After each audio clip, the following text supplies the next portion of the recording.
ಇಲ್ಲಿ ಕೆಲವು ಪ್ರಶ್ನೆಗಳಿವೆ. I am always taught, self respect ಆಯಿತು. What should be one's exact state of mind well performing a roll?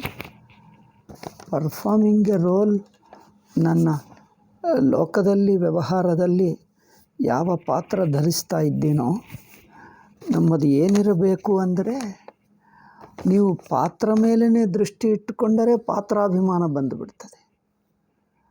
ಪಾತ್ರ ಮೇಲೇ ದೃಷ್ಟಿ ಇಟ್ಟುಕೊಂಡರೆ ಪಾತ್ರದ ಅಭಿಮಾನ ಬರುತ್ತದೆ. ಆವಾಗ ಏನು ಮಾಡಬೇಕು? ಪಾತ್ರವೇ ಪರಮಾತ್ಮನಲ್ಲಿ ಅಡಕವಾಗಿದೆ. ಹಾಗಿಟ್ಕೊಂಡರೆ ನಾನು ಆ ಸಾಕ್ಷಿಭೂತನೇ ಆಗಿದ್ದೇನೆ.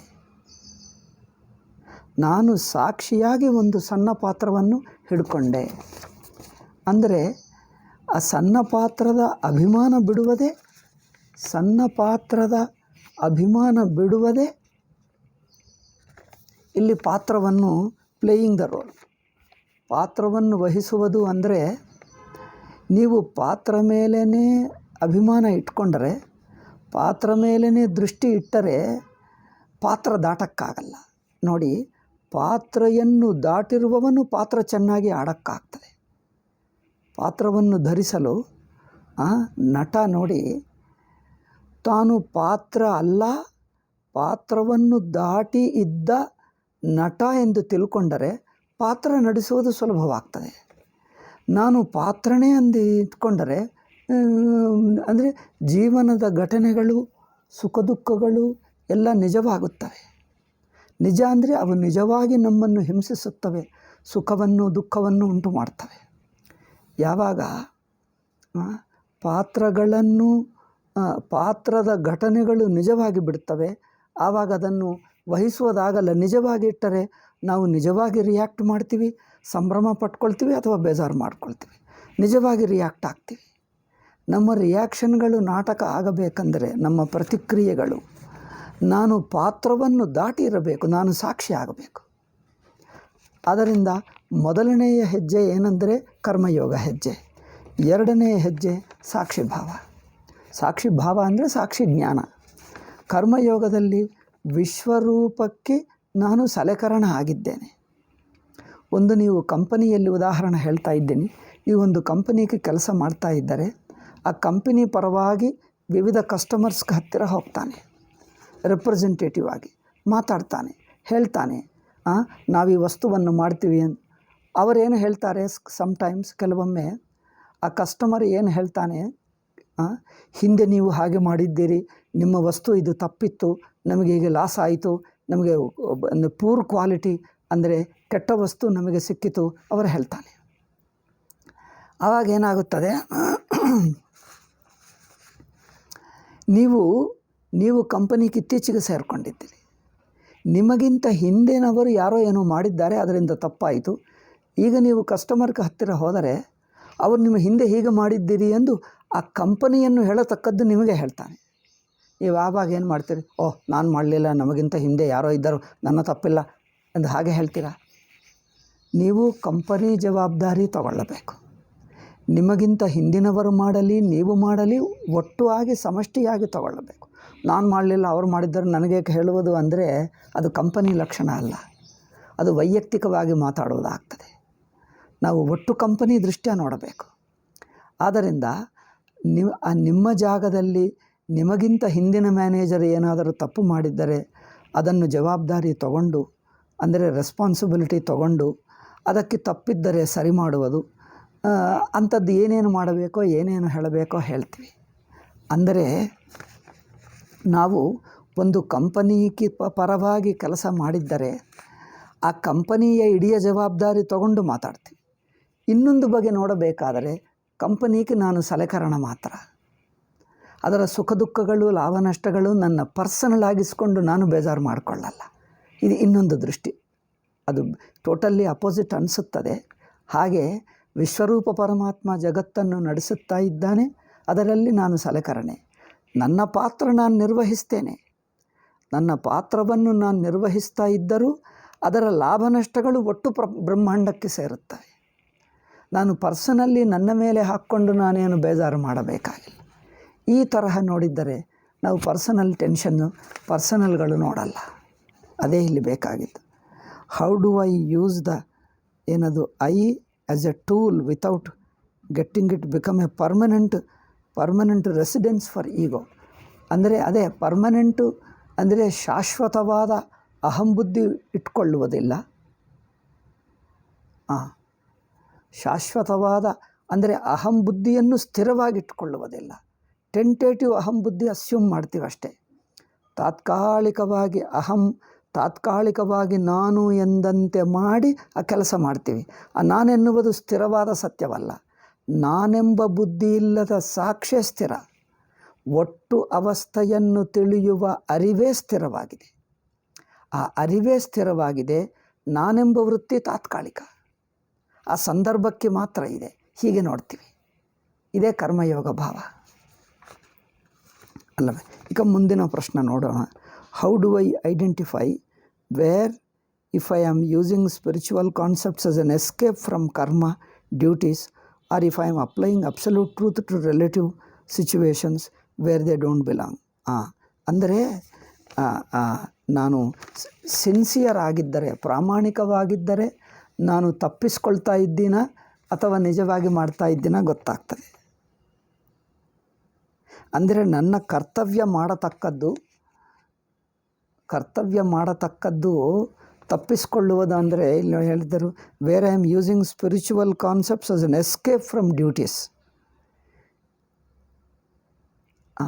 ಅಂದರೆ ಅಬ್ಸಲ್ಯೂಟನ್ನು ಅಬ್ಸಲ್ಯೂಟಾಗೇ ನೋಡಬೇಕು, ರಿಲೇಟಿವನ್ನು ರಿಲೇಟಿವ್ ಆಗೇ ನೋಡಬೇಕು.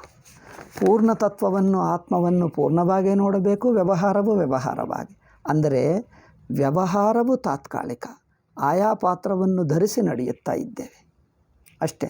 ಅದರಲ್ಲಿ ಲಾಭ ನಷ್ಟ ಎರಡೂ ಆಗುತ್ತವೆ, ಎರಡನ್ನು ಆಕ್ಸೆಪ್ಟ್ ಮಾಡಿ ಮುಂದುವರಿಯುತ್ತೇವೆ ಅಷ್ಟೇ. Relative situations where they don't belong. ಹೌದು, ಅಂದರೆ ಪರಮಾತ್ಮ ತತ್ವ ಜನ್ಮ ಮರಣ ರಹಿತ. ಉದಾಹರಣೆಗೆ ನೋಡಿ, ಪರಮಾತ್ಮ ಜನ್ಮ ಮರಣ ರಹಿತ. ಆದ್ದರಿಂದ ದೇಹಕ್ಕೆ ಜನ್ಮ ಮರಣವಿಲ್ಲ ಎಂದು ಇಟ್ಕೊಳ್ತೀವ? ದೇಹವು ಹೋಗುತ್ತದೆ. ಆದ್ದರಿಂದ ದೇಹವನ್ನು ಹೇಗೆ ಬಳಸಬೇಕೋ ಹಾಗೆ ಬಳಸ್ತೀವಿ. ದೇಹಕ್ಕೂ ಜನ್ಮ ಮರಣವಿಲ್ಲ ಅಂದ್ಕೊಂಡರೆ ನೀವು ಎಲ್ಲಿಯಾದರೂ ಬೆಂಕಿಯಲ್ಲಿ ಹಾರಿಬಿಡ್ತೀರಾ? ನನಗೆ ಮರಣವಿಲ್ಲ ಅಂದರೆ ಮರಣವಿಲ್ಲ ಎಂಬುದು ಆತ್ಮಕ್ಕೆ. ದೇಹಕ್ಕೆ ಮರಣ ಇದ್ದೇ ಇದೆ ಅಲ್ಲವೇ? ದೇಹಕ್ಕೆ ಮರಣ ಇದ್ದೇ ಇದೆ. ಅದರಿಂದ ದೇಹವು ಬೆಂಕಿಯಲ್ಲಿ ಹಾರದಂತೆ, ಬೆಂಕಿಯಲ್ಲಿ ಬೀಳದಂತೆ, ನೀರಿನಲ್ಲಿ ಮುಳುಗದಂತೆ, ಇದನ್ನು ಎಲೆಕ್ಟ್ರಿಕ್ ಶಾಕ್ ಆಗದಂತೆ ನೋಡ್ಕೊಳ್ತೀವಿ. ಬಟ್ ಆತ್ಮ ಲೆವೆಲ್ಗೆ ಬೆಂಕಿಯೇ ಇಲ್ಲ. ಬೆಂಕಿ ಇಲ್ಲ, ಕರೆಂಟ್ ಇಲ್ಲ, ಯಾವುದೂ ಇಲ್ಲ. ಆತ್ಮ ನಿತ್ಯ ಶುದ್ಧ. ಆದ್ದರಿಂದ ಆತ್ಮಸ್ವರೂಪವನ್ನು ದೇಹದಲ್ಲಿ ನೋಡುವುದೇ ಅಧ್ಯಾಸ. ಅದೇ ಅಜ್ಞಾನ. ಅದು ತಪ್ಪಿಸಿಕೊಳ್ಳುವುದಲ್ಲ, ಅದು ಅಜ್ಞಾನವೇ ಆಗ್ತಾಯಿದೆ.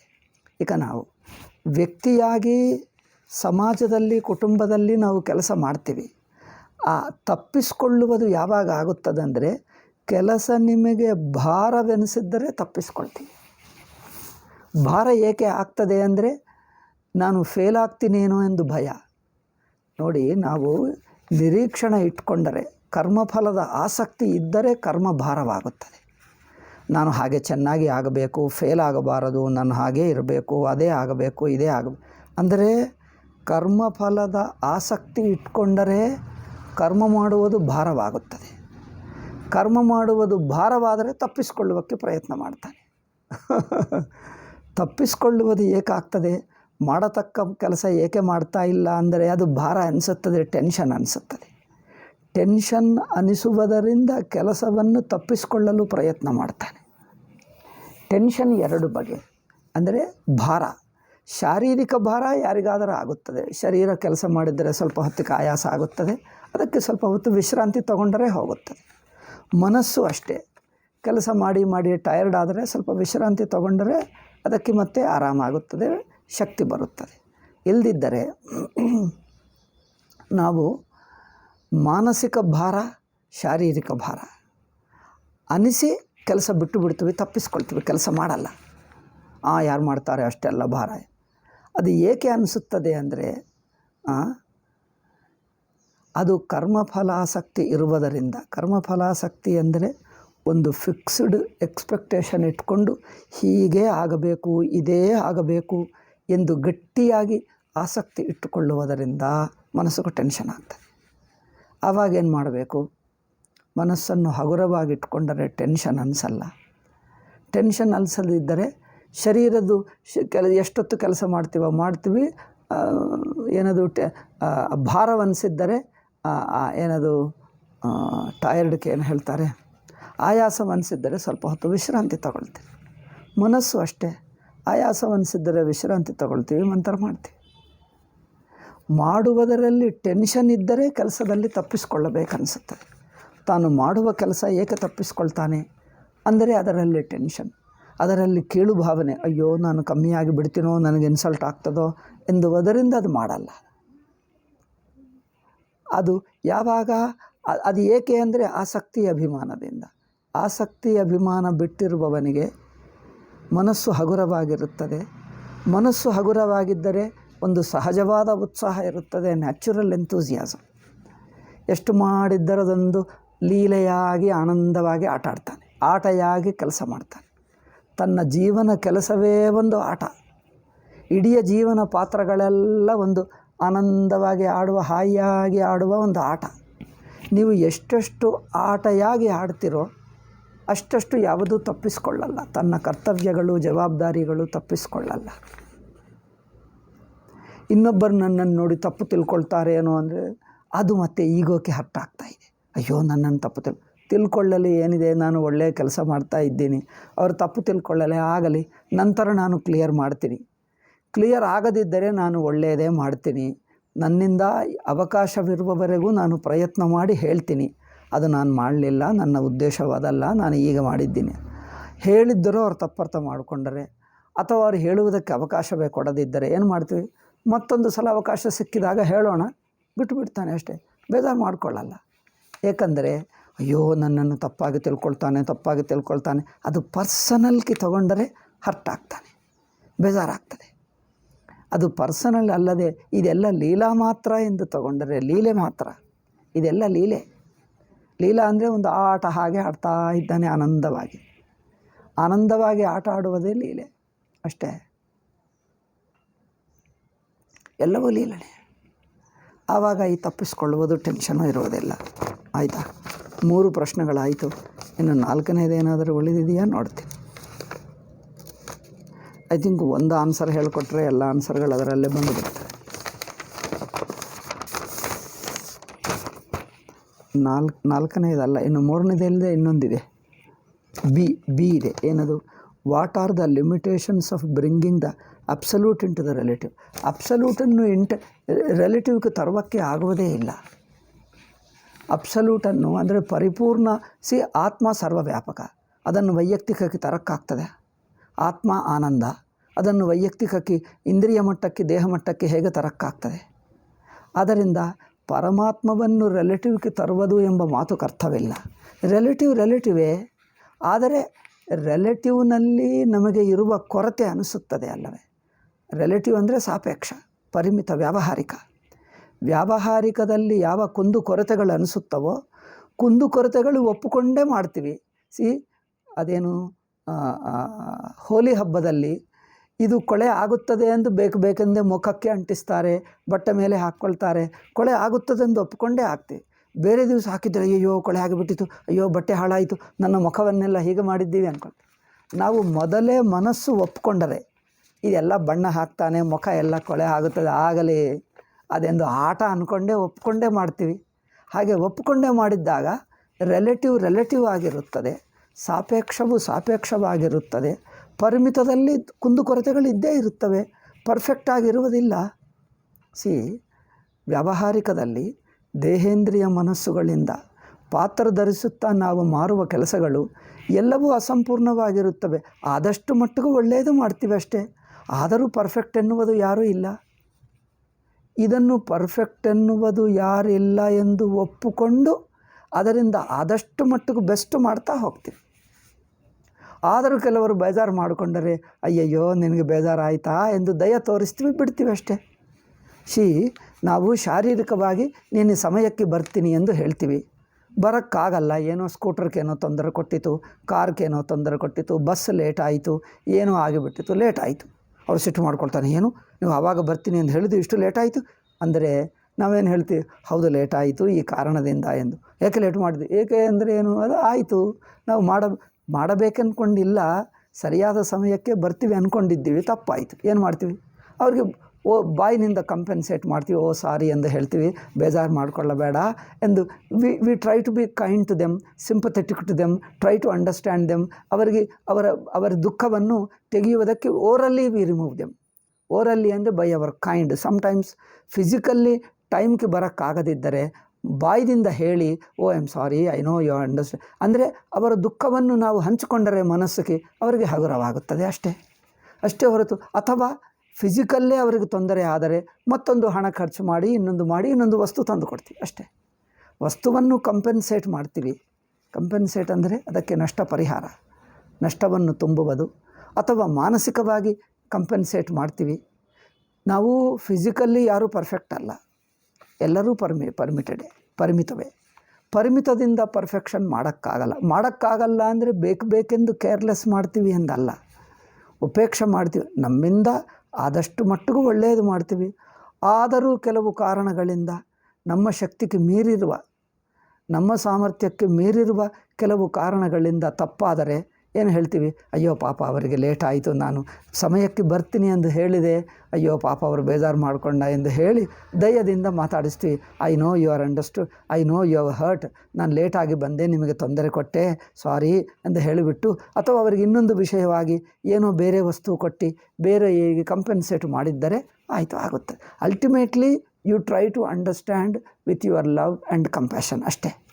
ಆ ಲವ್ ಕಂಪ್ಯಾಷನ್ ತೋರಿಸುವುದೇ ಪಾರಮಾರ್ಥಿಕವನ್ನು ವ್ಯಾವಹಾರಿಕಕ್ಕೆ ತರುವುದು. ಅಂದರೆ ಪರಮಾತ್ಮ ತತ್ವವನ್ನು ವ್ಯವಹಾರದಲ್ಲಿ ತರುವುದು ಅಂದರೆ ಸದ್ಗುಣಗಳು, ಸಾತ್ವಿಕ ಗುಣಗಳು, ಉದಾರ ಬುದ್ಧಿ ಇಟ್ಕೊಳ್ಳುವುದೇ, ಅಷ್ಟೇ.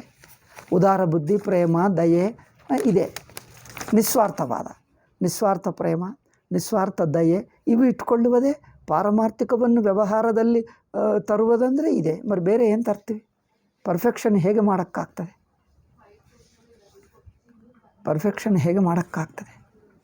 ಅಲ್ಲವೇ? ಅಷ್ಟೇ. This is what we can bring. ಆದ್ದರಿಂದ what are the limitations of bringing the absolute into the relative? ಅಬ್ಸಲ್ಯೂಟನ್ನು ರಿಲೇಟಿವ್ ತರೋಕ್ಕಾಗಲ್ಲ. ಅಂದರೆ ಅದರ ಕೆಲವು ಗುಣಗಳು, ಭಾವಗಳು ಬರುತ್ತವೆ. How do I know when to act with worldly logic and when to set in spiritual peace? I think ಇದೆ. I don't understand this example. How to act worldly logic ಅಂದರೆ ವರ್ಲ್ಡ್ಲಿ ಕೆಲಸವನ್ನು ವರ್ಲ್ಡ್ಲಿ ಲಾಜಿಕ್ ಮಾಡ್ತೀವಿ. ಪ್ರತಿ ಕೆಲಸಕ್ಕೆ ಎರಡು aspect ಇರುತ್ತದೆ. ಒಂದು ವ್ಯಾವಹಾರಿಕ ಅಂಶ, ಇನ್ನೊಂದು ಪಾರಮಾರ್ಥಿಕ ಅಂಶ. ವ್ಯಾವಹಾರಿಕ ಅಂಶವನ್ನು ವ್ಯಾವಹಾರಿಕ ದೃಷ್ಟ್ಯಾ ನೋಡ್ತೀವಿ, ಪಾರಮಾರ್ಥಿಕ ಅಂಶವನ್ನು ಪಾರಮಾರ್ಥಿಕ ದೃಷ್ಟ್ಯಾ ನೋಡ್ತೀವಿ, ಅಲ್ಲವೇ? ಇದನ್ನು ಆಲ್ಟರ್ನೇಟಿವ್ ಆಗಿಡುವುದೇಕೆ? ಒಂದನ್ನು ಒಂದು ಕಾಂಪಿಟೇಷನ್ ಮಾಡುವುದೇಕೆ? ಪಾರಮಾರ್ಥಿಕ ಹಂತಕ್ಕೆ ಪಾರಮಾರ್ಥಿಕ ಇರುತ್ತದೆ, ವ್ಯಾವಹಾರಿಕ ಹಂತಕ್ಕೆ ವ್ಯಾವಹಾರಿಕ ಇಂಥದ್ದು. ಅವು ಎರಡಕ್ಕೆ ಕಾಂಪಿಟೇಷನ್ ಇಲ್ಲ, ಎರಡು ಆಲ್ಟರ್ನೇಟಿವ್ಗಳಲ್ಲ. ಇದಕ್ಕೆ ಒಂದು ಎಕ್ಸಾಂಪಲ್ ಇದ್ದರೆ ಅರ್ಥವಾಗ್ತಿತ್ತು. ಇದು ಜನರಲ್ ಆಗುತ್ತಾ ಇದೆ, ಇದು ನಾನು ಹೇಳಿದ್ದು ಸರಿಯಾಗಿ ಹೊಂದುತ್ತಾ ಇದೆಯೋ ಗೊತ್ತಾಗ್ತಾ ಇಲ್ಲ. ಇದಕ್ಕೆ ಒಂದು ಉದಾಹರಣೆ ಹೇಳಿದ್ದರೆ, ಒಂದು ಘಟನೆ, ಒಂದು ಇಮ್ಯಾಜಿನರೇ ಆಗಲಿ, ನಿಜವೇ ಆಗಲಿ, ನಿಜವಾಗಿರುವ ಘಟನೆ ಆಗಲಿ, ಊಹಿಸ್ಕೊಂಡಿರುವ ಘಟನೆ ಆಗಲಿ, ಒಂದು ಹೇಳಿದ್ದರೆ ನಾನು ಸ್ಪಷ್ಟವಾಗಿ ಹೇಳೋಕ್ಕಾಗುತ್ತದೆ. ಇಲ್ಲದಿದ್ದರೆ ಪಾರಮಾರ್ಥಿಕ ವಾಟ್ ಆರ್ ದ ಲಿಮಿಟೇಷನ್ಸ್, ಪಾರಮಾರ್ಥಿಕವನ್ನು ವ್ಯವಹಾರಕ್ಕೆ ತರುವುದರಲ್ಲಿ ಇರುವ ಕೊರತೆಗಳೇನು, ಲಿಮಿಟೇಷನ್ಸ್ ಏನು ಅಂದರೆ, ಪಾರಮಾರ್ಥಿಕವನ್ನು ವ್ಯವಹಾರಕ್ಕೆ ತರುವುದೆಂಬುದಿಲ್ಲವೇ? ಪಾರಮಾರ್ಥಿಕದಲ್ಲೇ ಇರುತ್ತದೆ. ಸಮುದ್ರವನ್ನು ನಾನು ಸಣ್ಣ ಲೋಟಕ್ಕೆ ಹೇಗೆ ತರುವುದು ಎಂದಂತೆ ಆಗುತ್ತದೆ. ಸಮುದ್ರವನ್ನು ಲೋಟಕ್ಕೆ ತರೋಕ್ಕಾಗಲ್ಲ. ಸಮುದ್ರದಲ್ಲಿ ಲೋಟವು 1 ಲೀಟರ್ ಲೋಟ ಇದ್ದರೆ 1 ಲೀಟರ್ ಸಮುದ್ರನೇ ಬರುತ್ತದೆ, ಒಟ್ಟು ಸಮುದ್ರ ಬರಲ್ಲ, ಅಷ್ಟೇ. ಎಷ್ಟು ಬರುತ್ತದೋ ಅಷ್ಟೇ ಒಪ್ಕೊಳ್ತೀವಿ, ಅಷ್ಟೇ ಹೊರತು ಒಟ್ಟು ಸಮುದ್ರವನ್ನು ಸಣ್ಣ ಲೋಟಕ್ಕೆ, ಲೀಟರ್ ಲೋಟಕ್ಕೆ ಹೇಗೆ ತರುವುದು ಅಂದರೆ ತರೋಕ್ಕಾಗಲ್ಲವಲ್ಲ.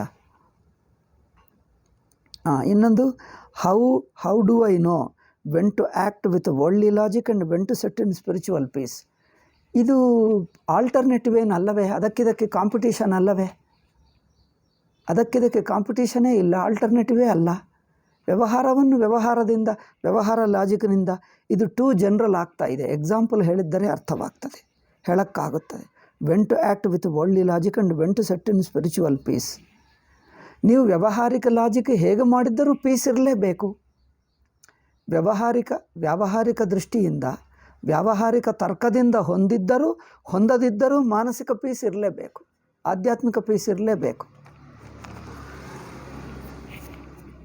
ಇದು ನನಗೆ ಅರ್ಥವಾಗ್ತಾ ಇಲ್ಲ. ಯಾವ ಉದಾಹರಣೆ ಇದ್ದರೆ ಹೇಳೋಕ್ಕಾಗ್ತದೆ. What are the daily habits should I cultivate to ensure my mind remaining study?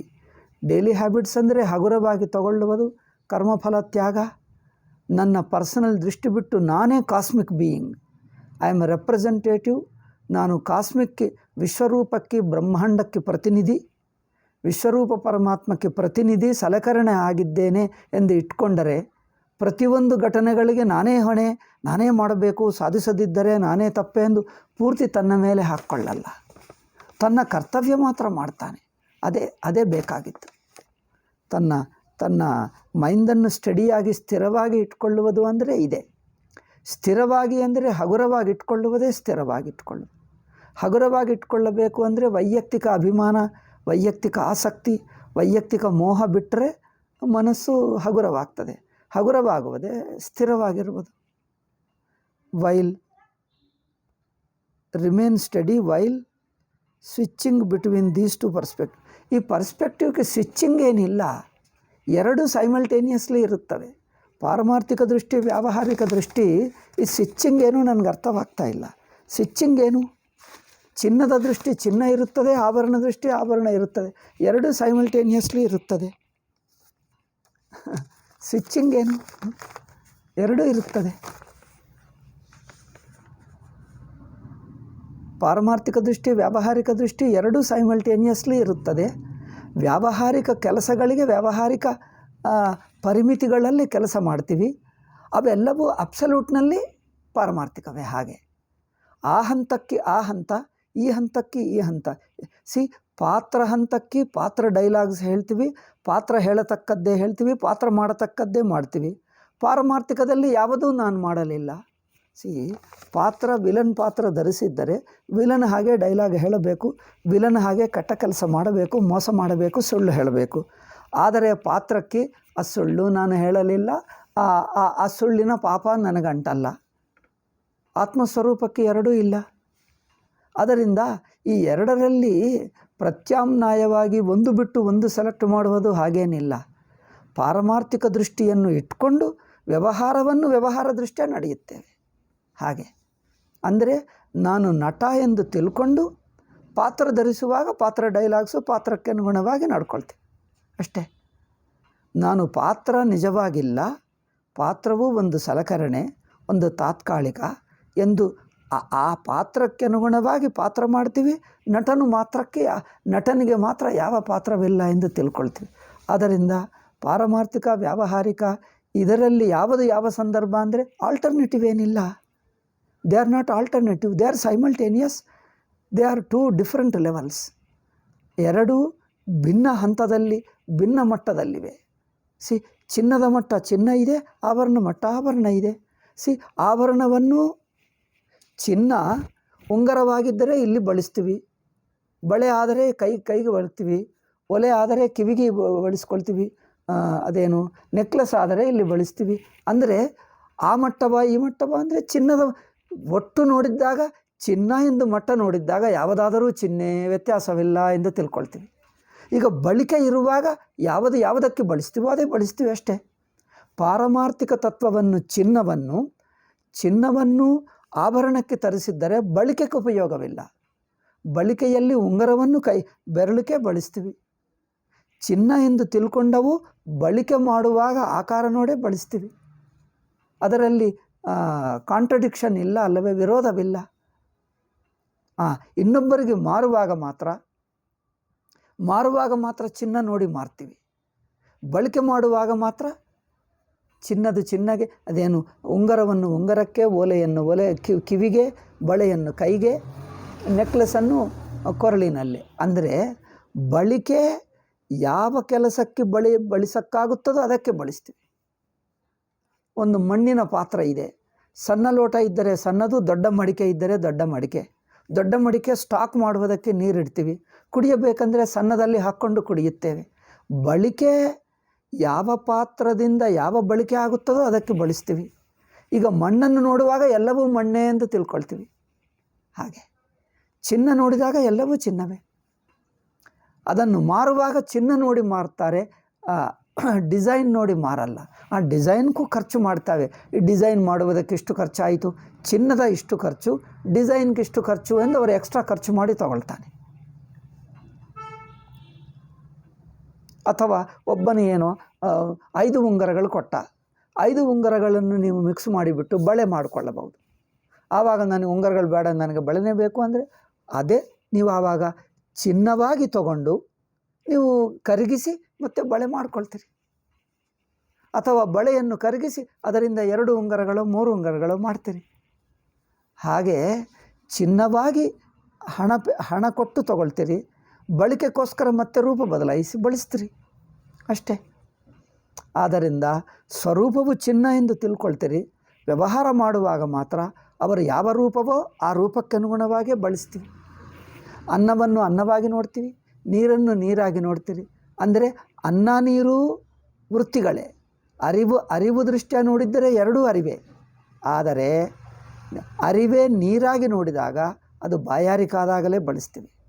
ಅನ್ನವಾಗಿ ನೋಡಿದಾಗ ಅದು ಹಸಿವಾದಾಗಲೇ ತಿಂತೀವಿ. ಅಥವಾ ಕುಳಿತಿರಬೇಕಾದರೆ ಕುರ್ಚಿಯಲ್ಲೇ ಬಳಸ್ತೀವಿ. ಬಟ್ ಕುರ್ಚಿಯೂ ಚೈತನ್ಯವೇ, ಅನ್ನವೂ ಚೈತನ್ಯವೇ, ನೀರೂ ಚೈತನ್ಯವೇ. ಬಟ್ ಚೈತನ್ಯವನ್ನು ಬಳಸೋಕ್ಕಾಗಲ್ಲ. ಚೈತನ್ಯವನ್ನು ಹೇಗೆ ಬಳಸ್ತೀವಿ? ಚೈತನ್ಯವನ್ನು ತಿಳ್ಕೊಳ್ತೀವಿ ಅಷ್ಟೇ. ಚೈತನ್ಯವನ್ನು ತಿಳ್ಕೊಳ್ತೀವಿ, ಆ ವಿಷನ್ ಇಟ್ಕೊಳ್ತೀವಿ. ಅದು ಬಳಕೆಗೆ ಅಲ್ಲ, ವಿಷನ್ ಬಳಕೆಗಿಲ್ಲ. ಅಂಡರ್ಸ್ಟ್ಯಾಂಡಿಂಗ್, ಅರಿವು ಎನ್ನುವುದು ಬಳಕೆ. ವಸ್ತುವನ್ನು ಬಳಸ್ತೀವಿ, ಅರಿವನ್ನು ತಿಳ್ಕೊಳ್ತೀವಿ. ಅರಿವಿನಿಂದ ತಿಳ್ಕೊಂಡು ಆ ಮಟ್ಟದಲ್ಲಿ ನಿಂತಿರ್ತೀವಿ. ಅದರಿಂದ ಏನಾಗ್ತದೆ? ಅದರಿಂದ ಆಗುವ ಪರಿಮಿತಿಗಳು ನಮಗಿಲ್ಲ ಎಂದು ನಗುತ್ತಾನೆ ಅಷ್ಟೇ. ಆ ಪಾರಮಾರ್ಥಿಕವನ್ನು ತಿಳ್ಕೊಳ್ತೀವಿ, ವ್ಯಾವಹಾರಿಕವನ್ನು ಬಳಸ್ತೀವಿ. ಅದರಿಂದ ಈ ಪಾರಮಾರ್ಥಿಕ ದೃಷ್ಟಿ ವ್ಯಾವಹಾರಿಕ ದೃಷ್ಟಿ ಕೆಲಸ ಮಾಡುವುದಕ್ಕೆ ಬಳಕೆಗೆ ಆಗುತ್ತದೆ. ಪಾರಮಾರ್ಥಿಕ ದೃಷ್ಟಿ ತಾನಾಗಿ ಆ ಸ್ವರೂಪದಲ್ಲಿ ನಿಂತಿದ್ದು ಆ ಆನಂದವನ್ನು ಅನುಭವಿಸುತ್ತಾ ಪರಮಾರ್ಥ ತತ್ವದ ಜ್ಞಾನಕ್ಕೋಸ್ಕರ ಪರಮಾರ್ಥ ತತ್ವ ಇರುತ್ತದೆ. ಆ ಜ್ಞಾನದಿಂದ ಅಲ್ಪ ವಸ್ತುಗಳಲ್ಲಿರುವ ಕುಂದುಕೊರತೆಗಳು ದುಃಖ ಅನಿಸಲ್ಲ. ಕುಂದುಕೊರತೆಗಳನ್ನು ಹಗುರವಾಗಿ ತಗೊಂಡು ಜೀವಿಸ್ತಾನೆ. ಕುಂದುಕೊರತೆಗಳಲ್ಲಿರುವ ಹಗುರವಾಗಿ ತಗೊಂಡು, ಹೌದು ಅದು ಸಣ್ಣದು ಹಾಗೇ ಇರುತ್ತದೆ. ಸಣ್ಣ ಮಗು ಏನೋ ಗಲಾಟೆ ಮಾಡಿದ್ದರೆ ಏನೋ ವಸ್ತು ತಗೊಳ್ತಾನೆ, ಅಲ್ಲಿ ಬಿಸಾಕ್ತಾನೆ. ನೀವೇನು ಮಾಡ್ತೀವಿ? ಏಕೆ ಮಾಡ್ತೀವಿ ಅಂದರೆ ಮಗು ಹಾಗೆ ಮಾಡ್ತಾನೆ. ಅದರಿಂದ ಮಗು ಕೈ ಕೊಟ್ಟು ಅವ್ರು ಏನು ಮಾಡ್ತಾನೆ ಎಂದು ನೋಡ್ತಾರೆ ಅಲ್ಲವೇ? ಮಗುಗೆ ಕೈ ಕೊಟ್ಟು ಏನು ಮಾಡ್ತಾನೆ? ಅದು ತಗೊಂಡು ಅಲ್ಲಿ ಹಾಕ್ತಾನೆ, ಬಾಯಿಯಲ್ಲಿ ಇಟ್ಕೊಳ್ತಾನೆ, ನಗುತ್ತಾನೆ. ಅಂದರೆ ಏನು? ಇದು ಹೀಗೆ ಮಾಡ್ತಾನೆ ಎಂದು ಒಪ್ಕೊಂಡೇ ಮಾಡಿಸ್ತೀವಿ. ಹಾಗೆ ವ್ಯವಹಾರವು ಹೀಗೆ ಇರುತ್ತದೆ ಎಂದು ಒಪ್ಕೊಂಡೇ ಮಾಡ್ತೀವಿ. ಬಟ್ ಪಾರಮಾರ್ಥಿಕದಲ್ಲಿ ಯಾವುದೂ ಇಲ್ಲ. ಆದ್ದರಿಂದ ಪಾರಮಾರ್ಥವನ್ನು ವ್ಯವಹಾರಕ್ಕೆ ಅಪ್ಲೈ ಮಾಡೋಕ್ಕಾಗಲ್ಲ. ಆದ್ದರಿಂದ ಎರಡರಲ್ಲಿ ಆಲ್ಟರ್ನೇಟಿವ್ ಇಲ್ಲ. ಪರಮಾರ್ಥವನ್ನು ಎಂದಿಗೂ ತಿಳ್ಕೊಂಡು ಇರುತ್ತೀವಿ, ವ್ಯವಹಾರವನ್ನು ಮಾತ್ರ ಬಳಸ್ತೀವಿ. ಪರಮಾರ್ಥವು ತಿಳ್ಕೊಳ್ಳುವುದಕ್ಕೆ, ವ್ಯವಹಾರವು ಬಳಕೆಗೆ ಕೆಲಸಕ್ಕೆ. ಅದರಿಂದ ಎರಡಕ್ಕೆ ಕ್ಲಾಶ್ ಇಲ್ಲ, ಎರಡೂ ಸೈಮಲ್ಟೇನಿಯಸ್ಲಿ ಇರುತ್ತವೆ. ಆ ಮಟ್ಟದ ದೃಷ್ಟಿ ಪಾರಮಾರ್ಥಿಕ ಮಟ್ಟದ. ಇದು ಎಕ್ಸಾಂಪಲ್ ಇಲ್ಲದೆ ಇದು ಏನು ಹೇಳ್ತಾ ಇದ್ದಾರೋ ಪ್ರಶ್ನಕರ್ತ ಅರ್ಥವೇ ಆಗಲ್ಲ. ಈಗ ನಾನೇನೋ ಊಹಿಸ್ಕೊಂಡು ಹೇಳ್ತಾ ಇದ್ದೆ. ಇದಕ್ಕೆ ಒಂದು ಈವೆಂಟ್ ಹೇಳಿದ್ದರೆ ಹೇಳೋಕ್ಕಾಗ್ತದೆ. ಇದರಲ್ಲಿ ಏನು ವಾಟ್ ಡಸ್ ದ ಕ್ವಶ್ಚನರ್ ಮೀನ್, ಆ ಪ್ರಶ್ನಕರ್ತದ ಅಭಿಪ್ರಾಯವೇನೋ ಸ್ಪಷ್ಟವಾಗಿ ಗೊತ್ತಾಗ್ತಾ ಇಲ್ಲ. Okay, how can I detach myself from my past ಕರ್ಮ? ಐ ಥಿಂಕ್ ಇವತ್ತು ಸಾಕು, ಇದು ನಾಳೆ ಹೇಳೋಣ. ಮರ ಹಾಗೆ ಹೇಳು. ಕರ್ಮ ಅಂದರೆ ಗಿಲ್ಟ್ ಹೇಳು. ಕರ್ಮ ಏನು ಮಾಡಲ್ಲ. ಗಿಲ್ಟ್ ಅಂದರೆ ಹೇಳ್ತೀವಿ, ಗಿಲ್ಟಿಗೆ ಹೇಳಬಹುದು. ಹೇಳ್ತೀನಿ, ನಾಳೆ ಹೇಳ್ತೀನಿ ಗಿಲ್ಟಿಗೆ. ಎಸ್,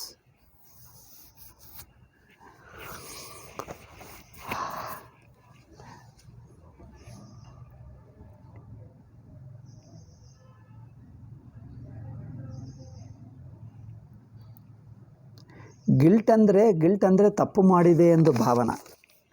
ಗಿಲ್ಟು ನಾವು ಮಾಡಿದ್ದಾಗ ಎರಡು ಬಗೆ ಇರುತ್ತದೆ. ಒಂದು ತಿಳಿಯದೆ ಮಾಡ್ತೀವಿ, ಒಂದು ಬೇಕೆಂದು ತಪ್ಪೆಂದು ಗೊತ್ತಿದ್ದರೂ ಮಾಡ್ತೀವಿ ಅಲ್ಲವೇ? ಒಂದು ಗೊತ್ತಿಲ್ಲದೆ ಮಾಡಿಬಿಡ್ತೀವಿ, ನಂತರ ತಪ್ಪಾಗಿ ಬಿಡ್ತದೆ, ಅಯ್ಯೋ ತಪ್ಪು ಮಾಡಿದೆ ಎಂದು ಅನಿಸುತ್ತದೆ. ಆವಾಗ ನಮಗೆ ಗೊತ್ತಿಲ್ಲದೆ ಮಾಡಿದ್ದೀವಲ್ಲ, ಬೇಜಾರೇಕೆ? ಏಕೆಂದರೆ ಎಲ್ಲರೂ ಯಾರೂ ಸರ್ವಜ್ಞರಲ್ಲ. ಎಲ್ಲರಿಗೂ ಕೆಲವು ಗೊತ್ತಿರುತ್ತದೆ, ಕೆಲವು ಗೊತ್ತಿರಲ್ಲ. ಅಜ್ಞಾನವು ಎಲ್ಲರಿಗೂ ಯಾವುದೇ ಒಂದು ಹಂತದಲ್ಲಿ, ಯಾವುದೇ ಒಂದು ವಿಷಯದಲ್ಲಿ, ಅಂದರೆ all our knowledge is limited, ವ್ಯಾವಹಾರಿಕ ನಾಲೆಜ್ ಈಸ್ ಲಿಮಿಟೆಡ್. ಆದ್ದರಿಂದ ಎಲ್ಲೋ ಒಂದು ಕಡೆ ಲಿಮಿಟೇಷನ್ ಎಲ್ಲರಿಗೂ ಆಗುತ್ತದೆ. ಒಬ್ಬನಿಗೆ ಒಂದು ವಿಷಯ ಗೊತ್ತು, ಇನ್ನೊಬ್ಬರಿಗೆ ಇನ್ನೊಂದು ಗೊತ್ತಿಲ್ಲ. ಎಲ್ಲೋ ಒಂದು ಕಡೆ ಎಲ್ಲರಿಗೂ ಪರಿಮಿತಿಗಳಿದ್ದೇ ಇವೆ. ಆದ್ದರಿಂದ ನಮಗೆ ಗೊತ್ತಿಲ್ಲದೆ ಎಷ್ಟೋ ತಪ್ಪುಗಳು ಆಗೇ ಬಿಡ್ತವೆ. ಗೊತ್ತಿಲ್ಲದೆ ಆಗಿದ್ದಾಗ ಮೊದಲು ಮನಸ್ಸು ಗಿಲ್ಟ್ ಮಾಡಿಕೊಳ್ಳಬಾರದು. ನಾವು ಗೊತ್ತಿಲ್ಲದೆ ಅಂದರೆ ಇನ್ನಸೆಂಟ್ಲಿ, ಇಗ್ನೊರೆಂಟ್ಲಿ ತಪ್ಪು ಮಾಡಿದ್ದಕ್ಕೆ ನಾವು ಗಿಲ್ಟು ಯಾರೂ ಮಾಡಬಾರದು. ಎಷ್ಟು ದೊಡ್ಡ ತಪ್ಪಾದರೂ ಗಿಲ್ಟು ಫೀಲ್ ಮಾಡಲೇಬಾರದು. ಏಕೆ? ಆ ಗಿಲ್ಟ್ ಅದು ಬೋಗಸ್ ಗಿಲ್ಟ್. ಅದು ಇನ್ನೊಬ್ಬರು, ಸಮ್ ಪೀಪಲ್, ನೀವು ಗೊತ್ತಿಲ್ಲದಿದ್ದರೂ ಮಾಡಿದ್ದೀವಿ, ನನಗೆ ಗೊತ್ತಿಲ್ಲ ಎಂದು ಹೇಳಿದರೆ ನಾವು ಒಪ್ಪಲ್ಲ. ಗೊತ್ತಿಲ್ಲ ಅಂದರೆ ನಾವು ಹೇಳಿದ್ರು ನೀವು ತಪ್ಪು ಮಾಡೇ ಬಿಟ್ಟಿದ್ದಿ ಎಂದು ದೇ ಟ್ರೈ ಟು ಗಿವ್, ಅದನ್ನು ಗಿಲ್ಟನ್ನು ಹುಟ್ಟಿಸುವುದಕ್ಕೆ ಪ್ರಯತ್ನ ಮಾಡ್ತಾರೆ. ನಾವು ಒಪ್ಪಲೇಬಾರದು. We should not accept it. That is a bogus guilt, false guilt. ನಾವು ಗೊತ್ತಿಲ್ಲದೆ ಮಾಡ್ತೀವಿ, ಅದರಲ್ಲಿ ಏನಿದೆ? ಅಂದರೆ ಅವರಿಗೆ ಪಾಪ, ನಾವು ಗೊತ್ತಿಲ್ಲದೆ ತಪ್ಪು ಮಾಡಿದ್ದರೆ, ನಮ್ಮ ತಪ್ಪುದಿಂದ ಅವರಿಗೆ ತೊಂದರೆ ಆದರೆ ಸಾರಿ ಎಂದು ಹೇಳ್ತೀವಿ, ಕಂಪೆನ್ಸೇಟ್ ಮಾಡ್ತೀವಿ, ಅಥವಾ ಬಾಯಿನಿಂದಾದರೆ ಅವರಿಗೆ ಸಮಾಧಾನ ಪಡಿಸ್ತೀವಿ. ಅಷ್ಟೇ ಹೊರತು ಗಿಲ್ಟ್ ನಾವು ಮಾತ್ರ, ಅವರು ಸ್ಟಿಲ್ ಬೇಜಾರು ಮಾಡಿಕೊಂಡು ಸಾರಿ ಅಂದರೆ ಹೋಗುತ್ತದ, ಇಷ್ಟು ತೊಂದರೆ ಕೊಟ್ಟಿದ್ದು ಯಾವುದೋ ಇನ್ನೂ ಬೇಜಾರು ಮಾಡಿದರೆ ನಗುತ್ತೀವಿ, ಬಿಡ್ತೀವಿ. ಮತ್ತೊಂದು ಸಲ ಸಾರಿ ಹೇಳ್ತೀವಿ, 2-3 ಸಲ ಹೇಳ್ತೀವಿ, ಅಯ್ಯೋ ಐ ಅಂಡರ್ಸ್ಟ್ಯಾಂಡ್ ಯು. ಮತ್ತೊಂದು ಸಲ 2-3-4 ಸಲ ಹೇಗೆ ಸಮಾಧಾನ ಪಡಿಸುವವರೆಗೂ ಹೇಳ್ತೀವಿ, ಅಷ್ಟೇ ಹೊರತು. But you don't feel guilty. Guilt ಏನು ಬೇಕಾಗಿಲ್ಲ. ಯಾಕಂದರೆ ಗೊತ್ತಿಲ್ಲದೆ ತಪ್ಪಾಗೇ ಬಿಡ್ತದೆ. ಏನಿದೆ, ಯಾರಿಗಾದರೂ ಆಗುತ್ತದೆ. ಗೊತ್ತಿಲ್ಲದಿದ್ದರೂ ತಪ್ಪಾದರೆ ಒಂದು ಹ್ಯೂಮನಿಸ್ಟಿಕ್, ಒಂದು ಮಾನವತಾ ಭಾವದಿಂದ ಅಯ್ಯೋ ಪಾಪ ನಿನಗೆ ತೊಂದರೆ ಆಯಿತಾ, ಅಂದರೆ ನಾನು ಬೇಕೆಂದು ನಿಮಗೆ ತೊಂದರೆ ಆಗಬೇಕೆಂದೇ ನಾನು ಆ ಉದ್ದೇಶದಿಂದ, ದುರುದ್ದೇಶದಿಂದ ಮಾಡಲಿಲ್ಲ, ಗೊತ್ತಿಲ್ಲದೆ ಆಗಿಬಿಟ್ಟಿತು. ಅಯ್ಯೋ ಆಗಿದ್ದಕ್ಕೆ I feel as a human being, ಮತ್ತು ಮನುಷ್ಯನಾಗಿ I feel sorry for you, I am sorry ಎಂದು ಹೇಳಿಬಿಡ್ತೀವಿ. ಬಟ್ ಗಿಲ್ಟ್ ಅಲ್ಲ, guilt wrong. Nobody should feel guilty. ಏಕೆ? ನಮ್ಗೆ ಗೊತ್ತಿಲ್ಲದೆ ಮಾಡಿದ್ದಕ್ಕೆ ಎವ್ರಿಬಡಿ, ಯಾರೂ ಸರ್ವಜ್ಞರಲ್ಲ.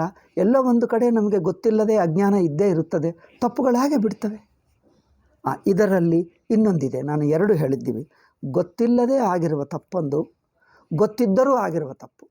ಗೊತ್ತಿದ್ದದು ತಪ್ಪಾಯಿತು ಅಂದರೆ ಅದು ಆವೇಶದಲ್ಲಿ, ಕೋಪದಲ್ಲಿ, ಅಹಂಕಾರದಲ್ಲಿ ಮಾಡ್ತೀವಿ. ಅಹಂಕಾರವಿರುವಾಗ, ಕೋಪವಿರುವಾಗ, ಆ ಕೋಪದಲ್ಲಿ ಏನು ಮಾಡ್ತೀವೋ ನಮಗೆ ಗೊತ್ತಿಲ್ಲ. ಅವರು ಹೇಳ್ತಾರೆ ಹಾಗೆ ಮಾಡಬೇಡ ಅಂದರೆ ನಾನು ಹೀಗೆ ಮಾಡ್ತೀನಿ ಎಂದು. ಅಹಂಕಾರದಲ್ಲಿ, ಕೋಪದಲ್ಲಿರುವಾಗ ಇನ್ನೊಬ್ಬರು ಬೇಡ ಎಂದು ಡಿಸ್ಕರೇಜ್ ಮಾಡಿದ್ದರೂ ಇನ್ನೂ ಅವರ ಡಿಸ್ಕರೇಜ್ಮೆಂಟನ್ನು ಪಕ್ಕಕ್ಕಿಟ್ಟು ಇನ್ನೂ ಹೆಚ್ಚು ಮಾಡ್ತಾನೆ. ಅಂದರೆ more he gets provoked and does it. ಅದು ಗೊತ್ತಿದ್ದು ಮಾಡಿದ್ದ ತಪ್ಪು.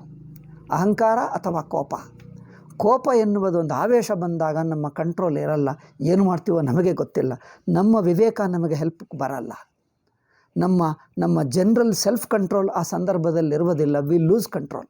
ಏನು ಮಾಡ್ತೀವೋ ಎಲ್ಲ ಆದ ನಂತರ, ಅದೇನೋ ಒಳ್ಳೆಯದೋ ಕೆಟ್ಟದೋ ಹಾಗೆ ಬಿಟ್ಟ ನಂತರ ಆವಾಗ ಗೊತ್ತಾಗ್ತದೆ ಅಯ್ಯೋ ಮಾಡಿದೆ ಅಂತ. ಕೋಪ ಆರಿ ಹೋದ ನಂತರ ಆವಾಗ ಗೊತ್ತಾಗ್ತದೆ.